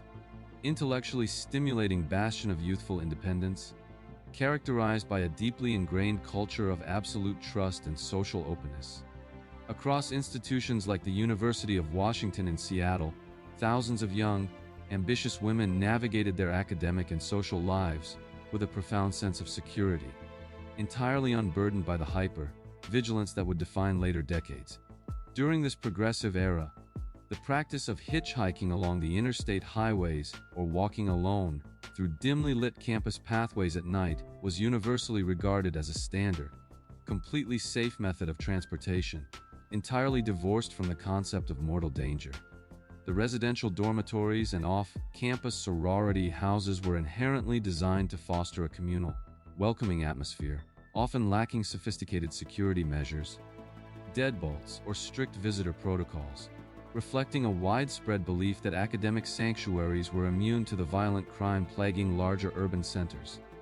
This collective naivety was heavily reinforced by the prevailing societal stereotype of a violent predator, which exclusively depicted murderers as visibly deranged, socially ostracized individuals who lurked in the shadows and lacked the intellectual capacity to infiltrate respectable social circles.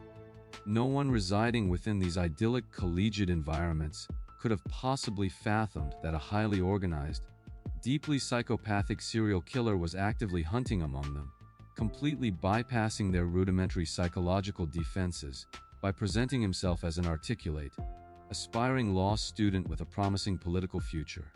Theodore Robert Bundy utilized his conventionally attractive physical appearance, his impeccable manners, and his manufactured aura of middle-class respectability as a sophisticated, devastatingly effective camouflage, allowing him to seamlessly navigate the very same academic spaces as his intended victims. He weaponized the inherent empathy of young women by frequently utilizing props, such as a fake arm cast or a pair of crutches, feigning a debilitating injury, and asking for their assistance with his books or his vehicle, exploiting their natural inclination to help a seemingly harmless, educated peer. The vibrant, optimistic energy that permeated the Pacific Northwest was resting on a precipice of absolute terror, entirely oblivious to the horrifying reality that their trusting culture was actively being manipulated by an apex predator, who derived immense, sadistic pleasure from dismantling the lives of the best and brightest. This profound illusion of campus safety was about to be systematically and violently eradicated,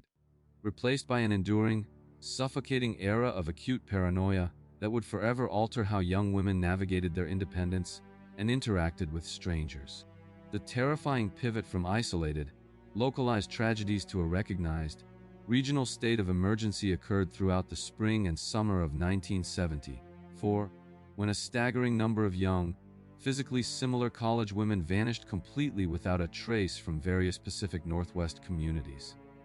The profound, undeniable escalation of this predatory campaign reached its horrific, brazen zenith on July 14th at the crowded sun-drenched Lake Sammamish State Park near Seattle, entirely shattering the assumption that the killer only operated under the cover of darkness. In the midst of thousands of oblivious beachgoers, two young women,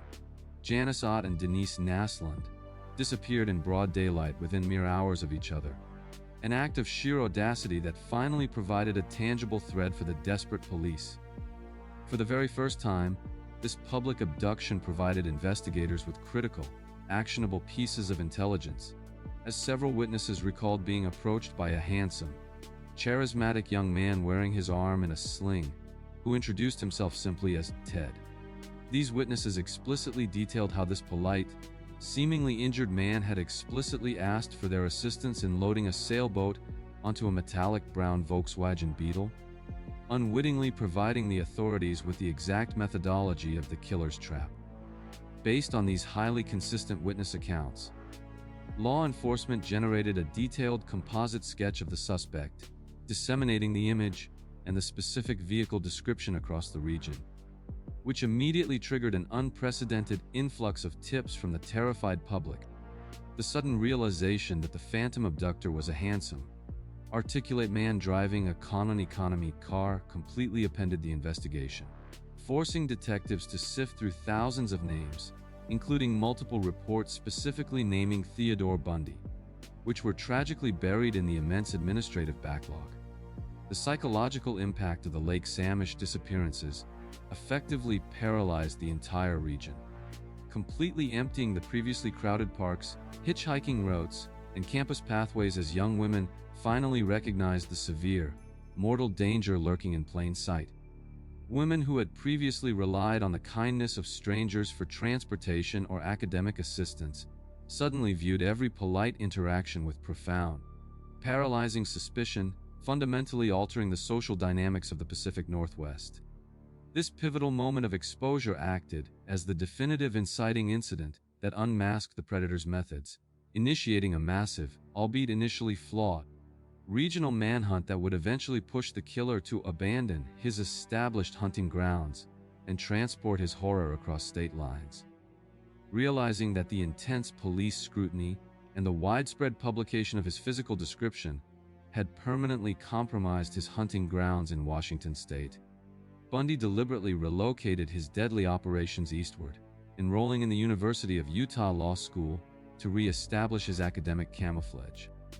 As the disappearances of young women began to perfectly mirror his geographical movements across the mountainous terrains of Utah and Colorado, a massive, multi-state task force struggled to connect the disparate jurisdictions, heavily hindered by the lack of centralized computer databases and the killer's meticulous habit of removing all forensic evidence. The agonizing, relentless pursuit finally yielded a breakthrough in August 1975 when a vigilant Utah Highway Patrol sergeant executed a routine, late-night traffic stop on a suspicious Volkswagen Beetle fleeing a residential area, bringing the charismatic killer face to face with law enforcement. This serendipitous apprehension resulted in the discovery of a chilling cache of suspicious items inside the vehicle, including handcuffs, a ski mask, a crowbar, and torn strips of bedsheets, leading to Bundy's initial conviction for the aggravated kidnapping of Carol Duranch. However, the highly intelligent, deeply manipulative predator completely refused to be contained by the conventional justice system. Utilizing his formal legal training to successfully petition to represent himself and gain unprecedented access to the courthouse library in Aspen, Colorado, where he was facing impending, highly publicized murder charges. In a stunning, humiliating display of audacity and architectural exploitation, Bundy executed a daring, daylight escape by leaping from a second-story library window, briefly vanishing into the freezing mountainous terrain before being recaptured shivering and exhausted days later. Despite this initial, heavily scrutinized failure, he meticulously planned a second, far more successful evasion months later, deliberately starving himself to slide through a remarkably small lighting fixture hole in the ceiling of his Glenwood Springs jail cell in the dead of night. These incredible,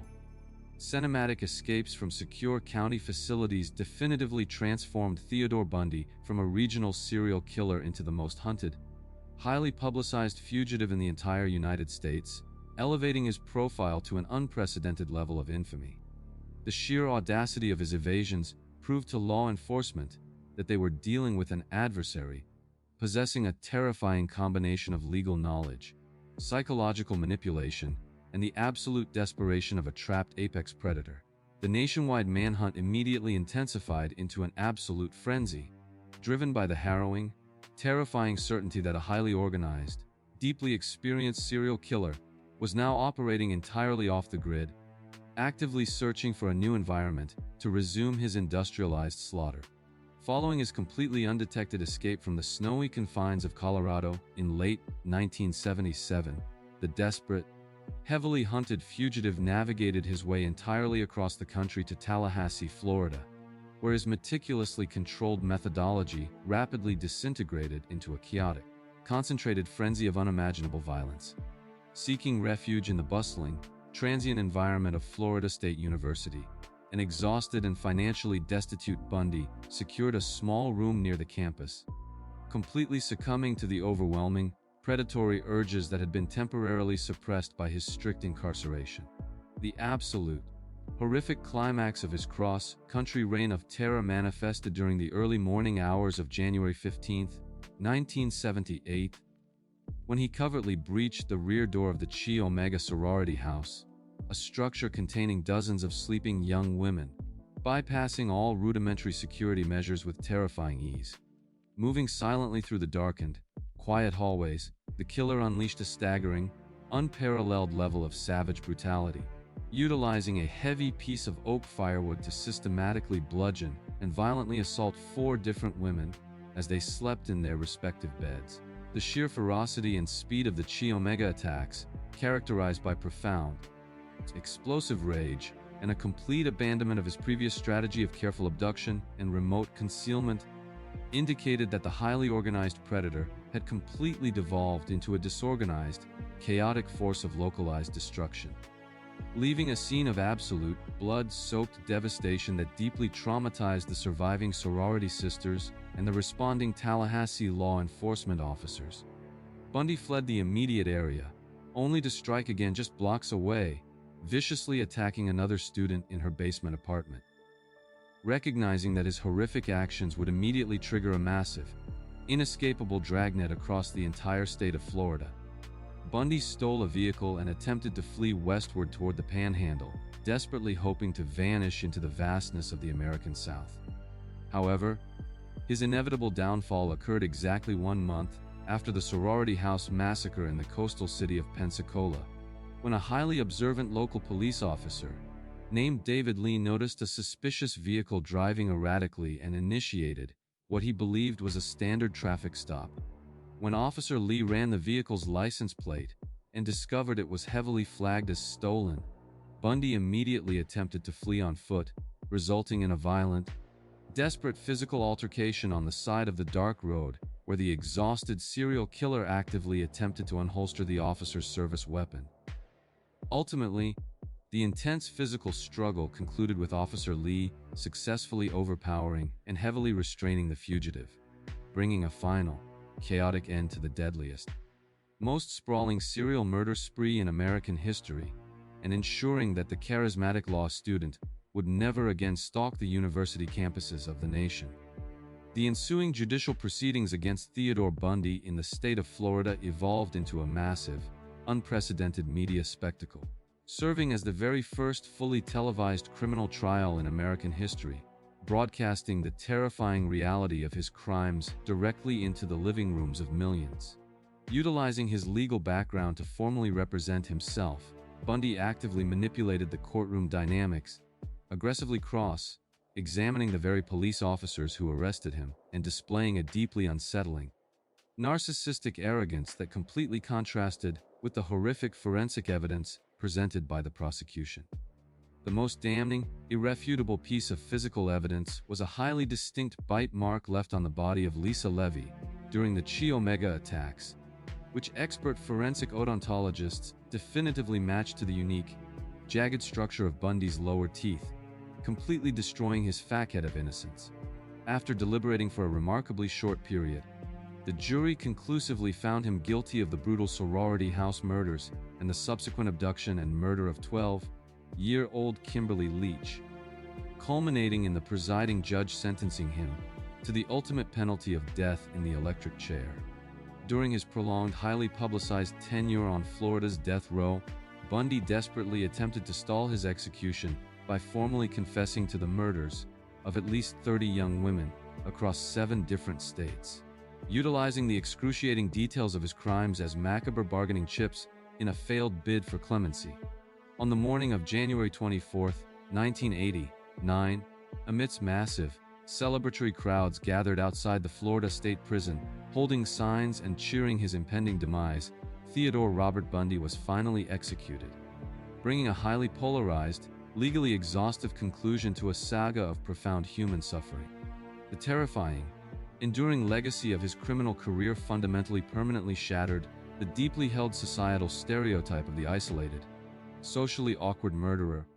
forcing the world to acknowledge that the most dangerous predators can easily possess a charming smile, a high intellect, and an impeccable middle-class pedigree.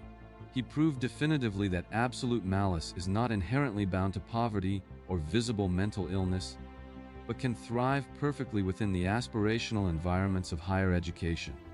exploiting the foundational trust of civil society to facilitate a decade of uninterrupted slaughter. The visceral realization that an incredibly handsome,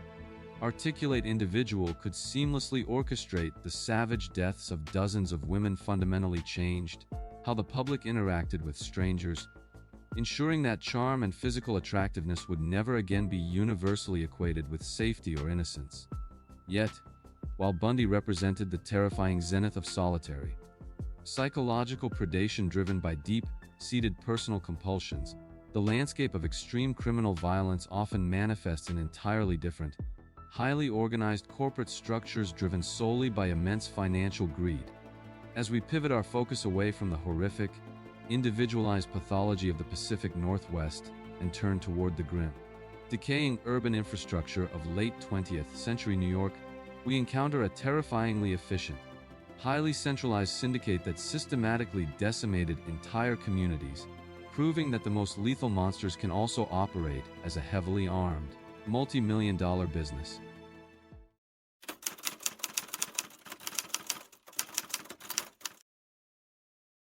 The sprawling, densely populated borough of Brooklyn, during the peak of the late 20th century drug epidemic, was a complex tapestry of vibrant, hardworking communities struggling against the encroaching tide of severe urban decay and economic stagnation. Following the mass exodus of manufacturing jobs and the subsequent decimation of the local industrial tax base, entire neighborhoods such as East New York, Bushwick, and Bedford-Stuyvesant were left economically devastated, creating a fertile, desperate environment for the rapid expansion of the illicit narcotics trade. For the vast majority of the residents residing in these historic brick row houses and towering public housing projects, daily life was defined by an exhausting, relentless struggle to maintain a semblance of normalcy and protect their families from the rampant criminality occurring directly outside their windows. Local business owners, community leaders, and devoted parents worked tirelessly to create safe havens for their children, forming tight-knit neighborhood associations and implicitly trusting one another to provide mutual support amidst the failing municipal infrastructure. However, this profound resilience was actively being undermined by the quiet, systematic establishment of highly organized, heavily armed criminal syndicates that recognized the immense financial potential hidden within the borough's geographic isolation and economic despair. These modern criminal enterprises fundamentally departed from the traditional, localized rackets of the aging Italian mafia, evolving instead into highly sophisticated, corporate-style organizations that treated the distribution of narcotics strictly as a multi-million-dollar logistics operation. The upper echelons of these syndicates were completely insulated from the devastating, street-level realities of their product, operating from fortified locations and managing their territories with the ruthless efficiency of Fortune 500 executives, entirely devoid of any moral compass or communal empathy. The profound, tragic irony of this era was that the very economic desperation that crippled the borough simultaneously provided these criminal organizations with a virtually limitless, highly disposable workforce of impoverished young men who viewed the drug trade as the only viable path to financial stability. The citizens of Brooklyn were effectively held hostage in their own neighborhoods, forced to navigate a terrifying reality where heavily armed young enforcers controlled the street corners, utilizing violence and intimidation to protect highly lucrative, open-air drug markets that operated 24 hours a day. The deeply ingrained illusion that a community could successfully police itself and rely on traditional neighborhood values was violently eradicated by the overwhelming influx of illicit capital, proving that the most lethal monsters do not always act alone, but often operate as an incorporated, heavily militarized business entity. The transition from a scattered, localized narcotics problem to a recognized, borough-wide state of emergency was abruptly catalyzed by a highly visible, unprecedented spike in territorial violence, and a devastating wave of fatal overdoses that completely overwhelmed local emergency rooms. Authorities first recognized the terrifying scope of the crisis when street-level intelligence and forensic analysis revealed the sudden, massive influx of exceptionally high-purity heroin, distinctly packaged in stamped glassine bags bearing unique, macabre brand names designed to market the product to vulnerable addicts. This highly specific branding strategy indicated a chilling level of organization and consumer targeting, demonstrating that the disparate street corners were not being supplied by independent dealers, but were instead retail outlets for a single, heavily centralized wholesale operation. The lethal potency of this specific brand of heroin triggered a staggering, immediate public health crisis, resulting in dozens of lethal overdoses in a matter of weeks, transforming the streets of Brooklyn into a literal war zone as emergency medical technicians frantically responded to a relentless barrage of frantic 911 calls. Concurrently, the staggering profit margins generated by this high-grade narcotic ignited a brutal, highly visible campaign of territorial violence. As the dominant syndicate deployed heavily armed enforcement crews to ruthlessly eliminate any rival organizations attempting to encroach upon their established markets. Broad daylight shootings, drive-by assassinations, and brazen executions in crowded public spaces became horrifyingly commonplace, effectively paralyzing entire neighborhoods with an atmosphere of absolute, suffocating terror as innocent bystanders were frequently caught in the indiscriminate crossfire. The sheer volume of the narcotics flooding the streets and the highly coordinated, militaristic nature of the violence forced the New York Police Department and federal authorities to officially acknowledge that they were not merely combating an organic drug epidemic, but were actively engaged in a localized war against an entrenched, heavily financed paramilitary organization. This undeniable, catastrophic escalation of localized violence served as the definitive inciting incident, demanding an immediate, massive reallocation of law enforcement resources and the formation of specialized multi-agency task forces explicitly designed to dismantle the syndicate from the top down. The horrifying realization that a single, unidentified criminal architecture was actively orchestrating the systematic poisoning of thousands of citizens, while simultaneously turning the streets into a battlefield, demanded a radically new, highly sophisticated approach to criminal investigation. The challenge facing law enforcement was monumental, as they needed to penetrate a deeply insulated, hyper-violent organization that fundamentally relied on the absolute silence and unyielding loyalty of its members, heavily enforced through the constant threat of lethal retaliation.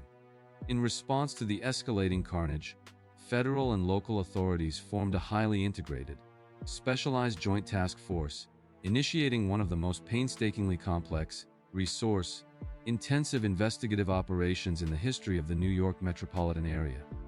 Detectives and federal agents immediately recognized that traditional, street-level arrests of low-ranking dealers would do absolutely nothing to disrupt the syndicate's operational capacity, as the organization possessed a limitless supply of young, desperate recruits ready to fill any localized vacancies. Instead, the task force launched a massive, heavily coordinated intelligence gathering campaign utilizing highly advanced, court-authorized Title through wiretaps to systematically monitor the organization's encrypted communications and meticulously map the complex hierarchy of the entire distribution network. This grueling, technologically demanding process required hundreds of thousands of hours of active listening, as specialized translators and narcotics experts worked tirelessly to decipher the complex, constantly evolving street slang and numerical codes utilized by the syndicate's management to discuss massive shipments of contraband. Simultaneously, heavily concealed surveillance teams endured freezing, miserable conditions for months on end, documenting the physical movements of suspected lieutenants and meticulously tracking the flow of illicit capital from the street-level retail corners to the heavily fortified, deeply hidden stash houses. The investigation was continually plagued by the immense, ever-present danger of discovery, forcing authorities to rely heavily on the deployment of deep, cover informants who bravely infiltrated the lower echelons of the organization, operating under the constant, agonizing threat of brutal torture and execution if their true identities were compromised. These confidential sources provided crucial, actionable intelligence regarding the locations of specific drug processing mills and the identities of the highly insulated kingpins who orchestrated the violence from the safety of their affluent, heavily guarded suburban estates. However, the path to building a comprehensive, federal racketeer-influenced and corrupt organizations, or RICO, indictment was agonizingly slow and fraught with profound legal and tactical hurdles, as the syndicate routinely engaged in severe witness intimidation, murdering potential cooperators, and actively corrupting local officials. The sheer scale and immense financial power of the Brooklyn heroin ring allowed them to actively surveil the police, forcing the task force to operate with a level of absolute secrecy and operational security typically reserved for high-level counterintelligence missions. The tension steadily mounted over the course of several years as the investigative net quietly and methodically tightened around the leadership, culminating in a sprawling, multi-thousand-page federal indictment that definitively linked the upper management to a decade of coordinated murders, massive narcotics trafficking, and extensive money laundering. The sprawling multi-year investigation reached its absolute, devastating climax during the early, pre-dawn hours of a meticulously planned morning, when the combined might of federal and local law enforcement executed a synchronized, highly tactical decapitation strike against the entire syndicate. Hundreds of heavily armed tactical operators from the Federal Bureau of Investigation, the Drug Enforcement Administration, and the New York Police Department Emergency Service Unit gathered in massive staging areas, operating under conditions of absolute operational silence to prevent any intelligence leaks. At precisely the coordinated 0 hour, these specialized strike teams simultaneously breached the doors of dozens of heavily fortified stash houses, drug processing mills, and the luxury residences of the organization's leadership across multiple states, utilizing explosive breaching charges and overwhelming physical force to secure the highly volatile environments. The sheer scale, speed, and precision of the coordinated raids completely overwhelmed the syndicate's extensive security measures, entirely preventing the targeted individuals from destroying critical physical evidence, accessing their heavily stockpiled arsenals of automatic weapons, or executing their established escape protocols. Inside the targeted locations, investigators uncovered a staggering, undeniable mountain of illicit wealth and criminal infrastructure, seizing millions of dollars in shrink-wrapped bulk currency, massive quantities of uncut, high-purity heroin, and highly detailed, handwritten accounting ledgers that explicitly documented the organization's daily, multi-million-dollar cash flow. Most crucially, the synchronized raids successfully apprehended the deeply insulated, highly elusive kingpins and their primary lieutenants, physically dragging them from the luxurious, peaceful environments they had purchased with the blood and suffering of the Brooklyn streets. The absolute, breathtaking suddenness of the operation completely shattered the organization's myth of untouchability, transforming the most powerful, feared criminal figures in the city into federally detained inmates in a matter of mere minutes. This monumental law enforcement victory represented the successful, flawless execution of years of grueling, dangerous investigative work, decisively cutting the head off the serpent and instantly halting the massive flow of narcotics and violence that had paralyzed the borough for a decade. The sheer, logistical perfection of the takedown served as a profound testament to the capabilities of a unified, highly motivated joint task force,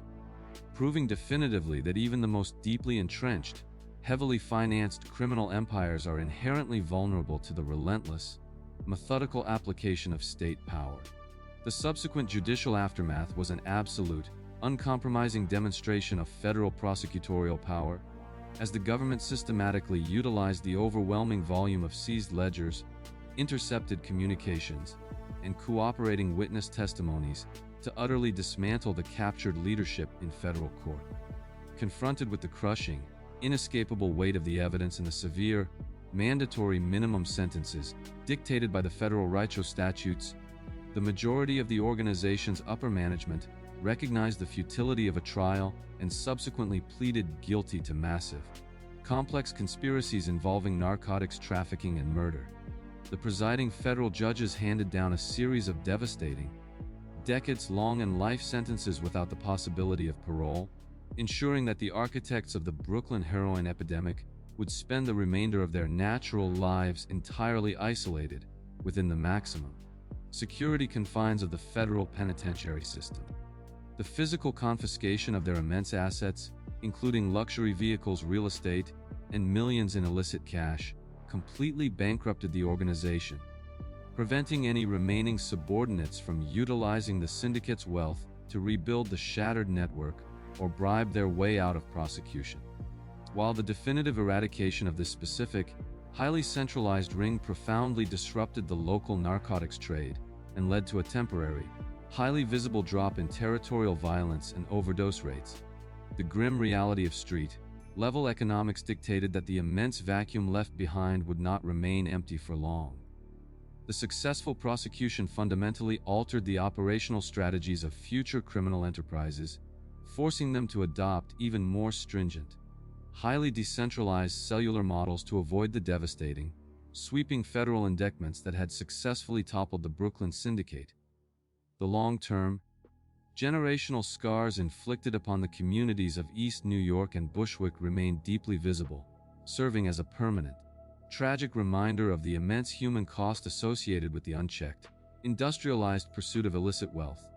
The realization that extreme, organized violence could be so heavily insulated by layers of corporate management forced law enforcement to continuously adapt and evolve their intelligence, gathering methodologies to stay ahead of increasingly sophisticated criminal architectures.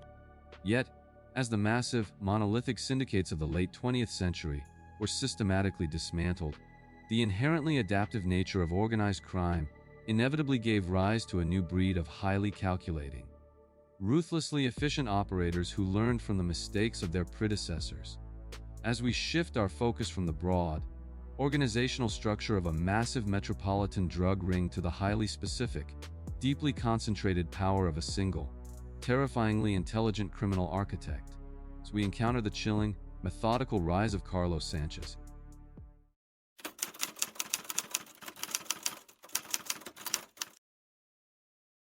The transition from the sprawling, heavily decentralized chaos of localized street gangs to the terrifyingly precise, corporate-style efficiency of modern organized crime is perfectly encapsulated by the meticulous, deeply insulated rise of Carlos Sanchez, an underworld architect who entirely redefined the parameters of criminal logistics.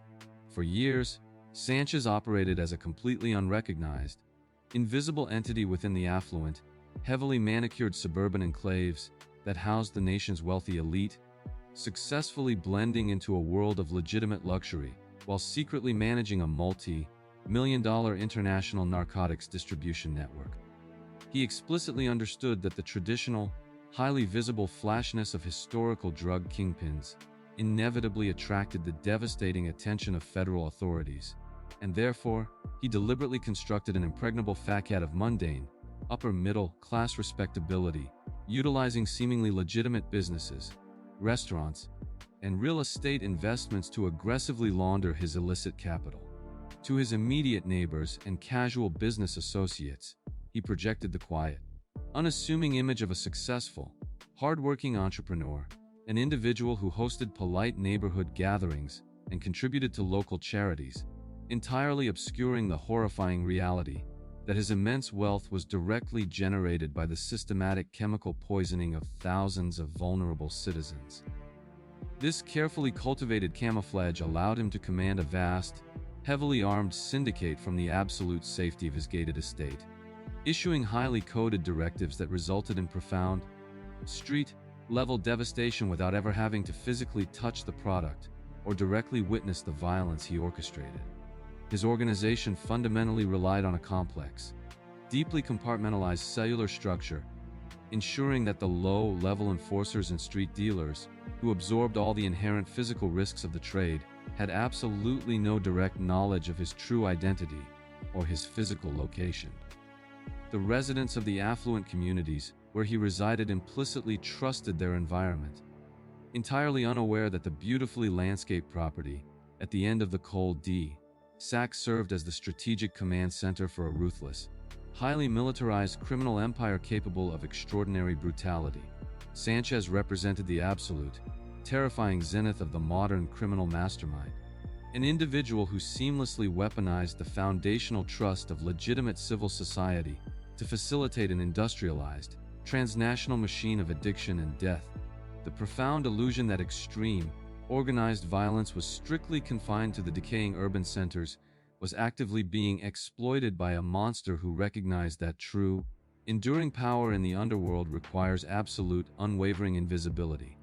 Yet, the inherent fragility of any massive criminal enterprise dictates that maintaining total control over a vast network of human operatives is a mathematical impossibility, and the meticulously constructed empire was inevitably destined to face a catastrophic, undeniable fracture. The definitive,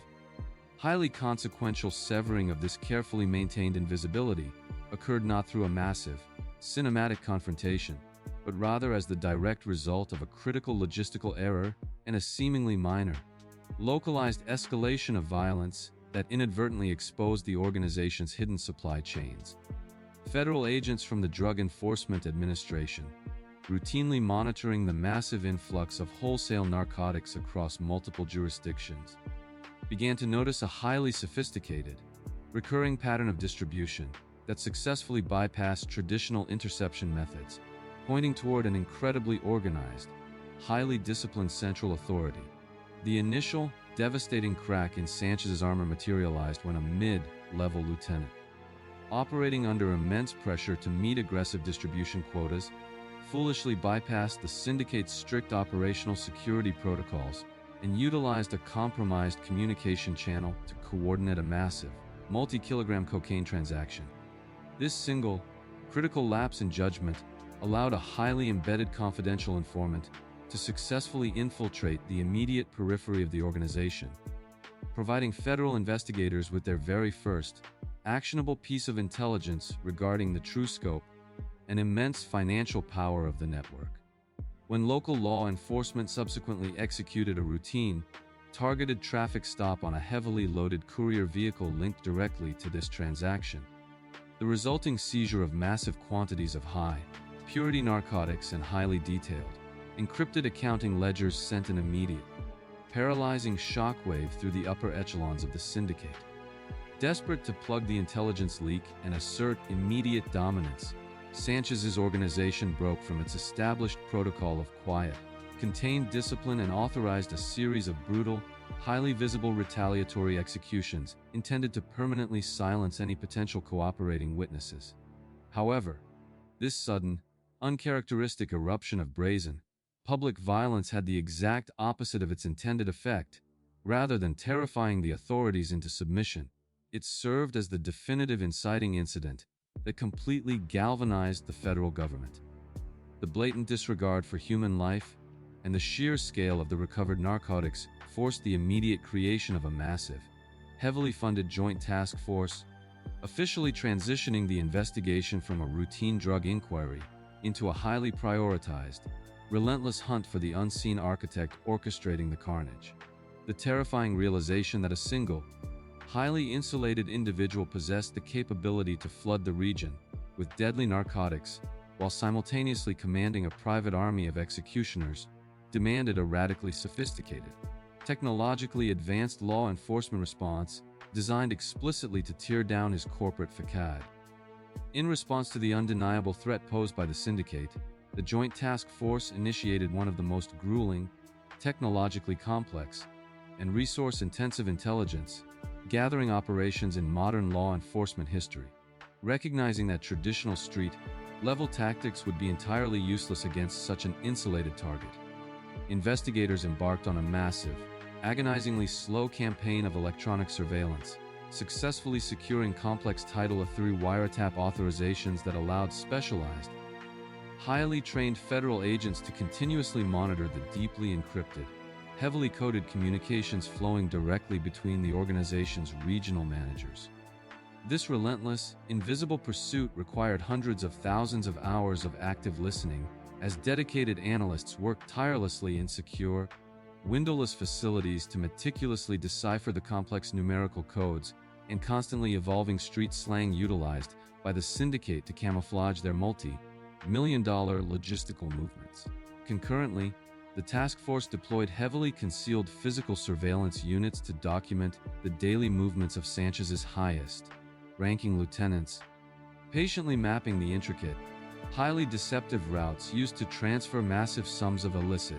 shrink-wrapped bulk currency from the retail street corners to the hidden, heavily fortified suburban stash houses. The investigation was continuously plagued by the immense, ever-present danger of discovery and the organization's ruthless counter-surveillance tactics, forcing authorities to rely heavily on the dangerous, agonizing deployment of deep, cover assets who operated under the constant,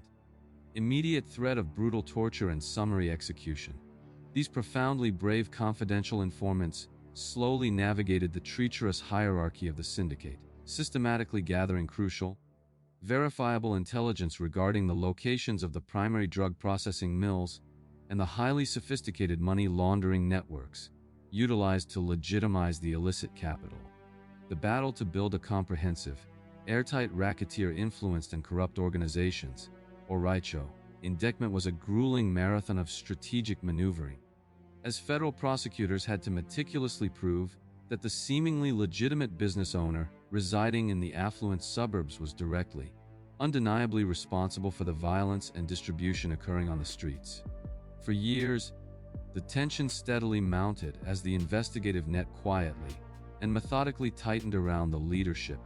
with every intercepted phone call and every secretly photographed meeting adding another devastating layer of irrefutable evidence to the massive federal file. The sheer psychological toll of this protracted shadow war was immense, requiring law enforcement to patiently observe horrific crimes and massive narcotics transfers without immediately intervening, sacrificing short-term tactical victories in order to guarantee the ultimate, permanent destruction of the entire criminal architecture. The sprawling, multi-year federal investigation reached its absolute, devastating climax during the early, pre-dawn hours of a meticulously synchronized, highly tactical operation designed to simultaneously decapitate the entire organization and entirely neutralize its capacity for armed resistance. Dozens of heavily armed, highly specialized tactical operators from the Federal Bureau of Investigation, the Drug Enforcement Administration, and elite local SWAT units gathered in completely secured staging areas, operating under conditions of absolute radio silence to prevent any possible intelligence leaks to the syndicate's corrupt contacts. At precisely the coordinated 0 hour, these heavily armored strike teams simultaneously breached the reinforced doors of numerous fortified stash houses, illicit processing facilities, and the sprawling, luxurious suburban estate that served as Carlos Sanchez's primary residence and command center. The sheer scale, blistering speed, and overwhelming physical force of the coordinated raids completely shattered the organization's extensive, highly sophisticated security measures, entirely preventing the targeted individuals from accessing their stockpiled arsenals of automatic weapons or initiating their established escape and destruction protocols. Inside the heavily guarded walls of his affluent estate, the untouchable criminal architect was abruptly and violently dragged from his bed by heavily armed federal agents, physically stripping away his carefully manicured aura of legitimate respectability in a matter of chaotic, terrifying seconds. The subsequent, exhaustive search of the targeted properties yielded a staggering, undeniable mountain of physical evidence, including millions of dollars in vacuum, sealed currency hidden within false walls, massive quantities of uncut narcotics, and highly detailed, handwritten accounting ledgers that explicitly documented the daily operations of the entire empire. The absolute, breathtaking suddenness of the synchronized operation completely dismantled the syndicate's deeply ingrained myth of absolute invulnerability, instantaneously transforming the most powerful, feared criminal figures in the region into federally detained, heavily shackled inmates. This monumental law enforcement victory represented the flawless, highly calculated execution of years of grueling, deeply dangerous investigative work,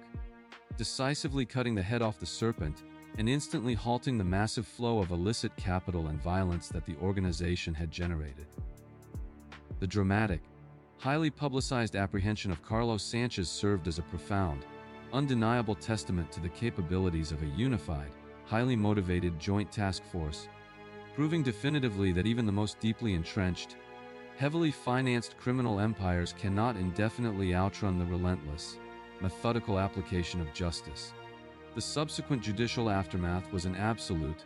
uncompromising demonstration of federal prosecutorial might,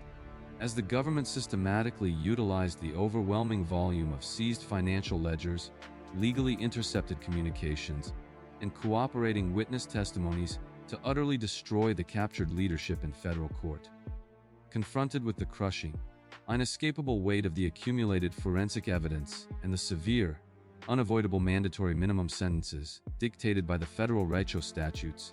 Sanchez recognized the absolute futility of attempting to fight the charges in front of a jury. The presiding federal judge handed down a devastating, inescapable sentence of life imprisonment without the possibility of parole, permanently banishing the architect of the massive narcotics empire to the bleak, highly restrictive confines of the federal maximum security penitentiary system.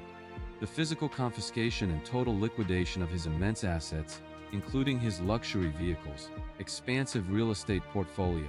and the millions in seized illicit cash, completely bankrupted the organization, definitively preventing any remaining loyal subordinates from utilizing the syndicate's accumulated wealth to rebuild the shattered network. While the definitive, highly publicized eradication of this specific, highly centralized ring profoundly disrupted the regional narcotics trade, the grim, unyielding reality of street-level economics dictated that the immense vacuum left behind would inevitably spark a new wave of localized violence as rival factions violently competed for the newly available territory. The successful prosecution of Carlos Sanchez fundamentally altered the operational strategies of future criminal enterprises, forcing them to adopt even more stringent, highly decentralized, and heavily insulated cellular models in a desperate bid to avoid the devastating, sweeping federal indictments that had successfully toppled his empire. The long-term, generational scars inflicted upon the communities that suffered under his brutal distribution network remained deeply visible, serving as a permanent, tragic reminder of the immense human cost associated with the unchecked, industrialized pursuit of illicit wealth and absolute power. The terrifying realization that extreme, organized violence could be so successfully insulated by layers of corporate management forced the public to permanently reevaluate their understanding of the modern criminal threat, acknowledging that the most dangerous predators do not always lurk in the shadows, but often reside in the brightest, most affluent neighborhoods. This harrowing saga of organized, corporate-level destruction serves as the final, chilling testament to the varied and deeply terrifying manifestations of human malice we have explored, seamlessly bringing us to the ultimate, necessary conclusion of our dark journey. These 10 harrowing case files did not merely document the extinguishing of innocent lives, they systematically dismantled the deeply ingrained illusion of security that once allowed a trusting society to sleep soundly with unlocked doors. As you engage your own deadbolts this evening and cast a final, lingering glance into the darkness, you are forced to confront the most chilling, unanswerable question of all. If the most absolute evil can so flawlessly disguise itself as a helpful neighbor, a charming student, or a successful professional, then who exactly is standing on the other side of your door? Thank you for watching.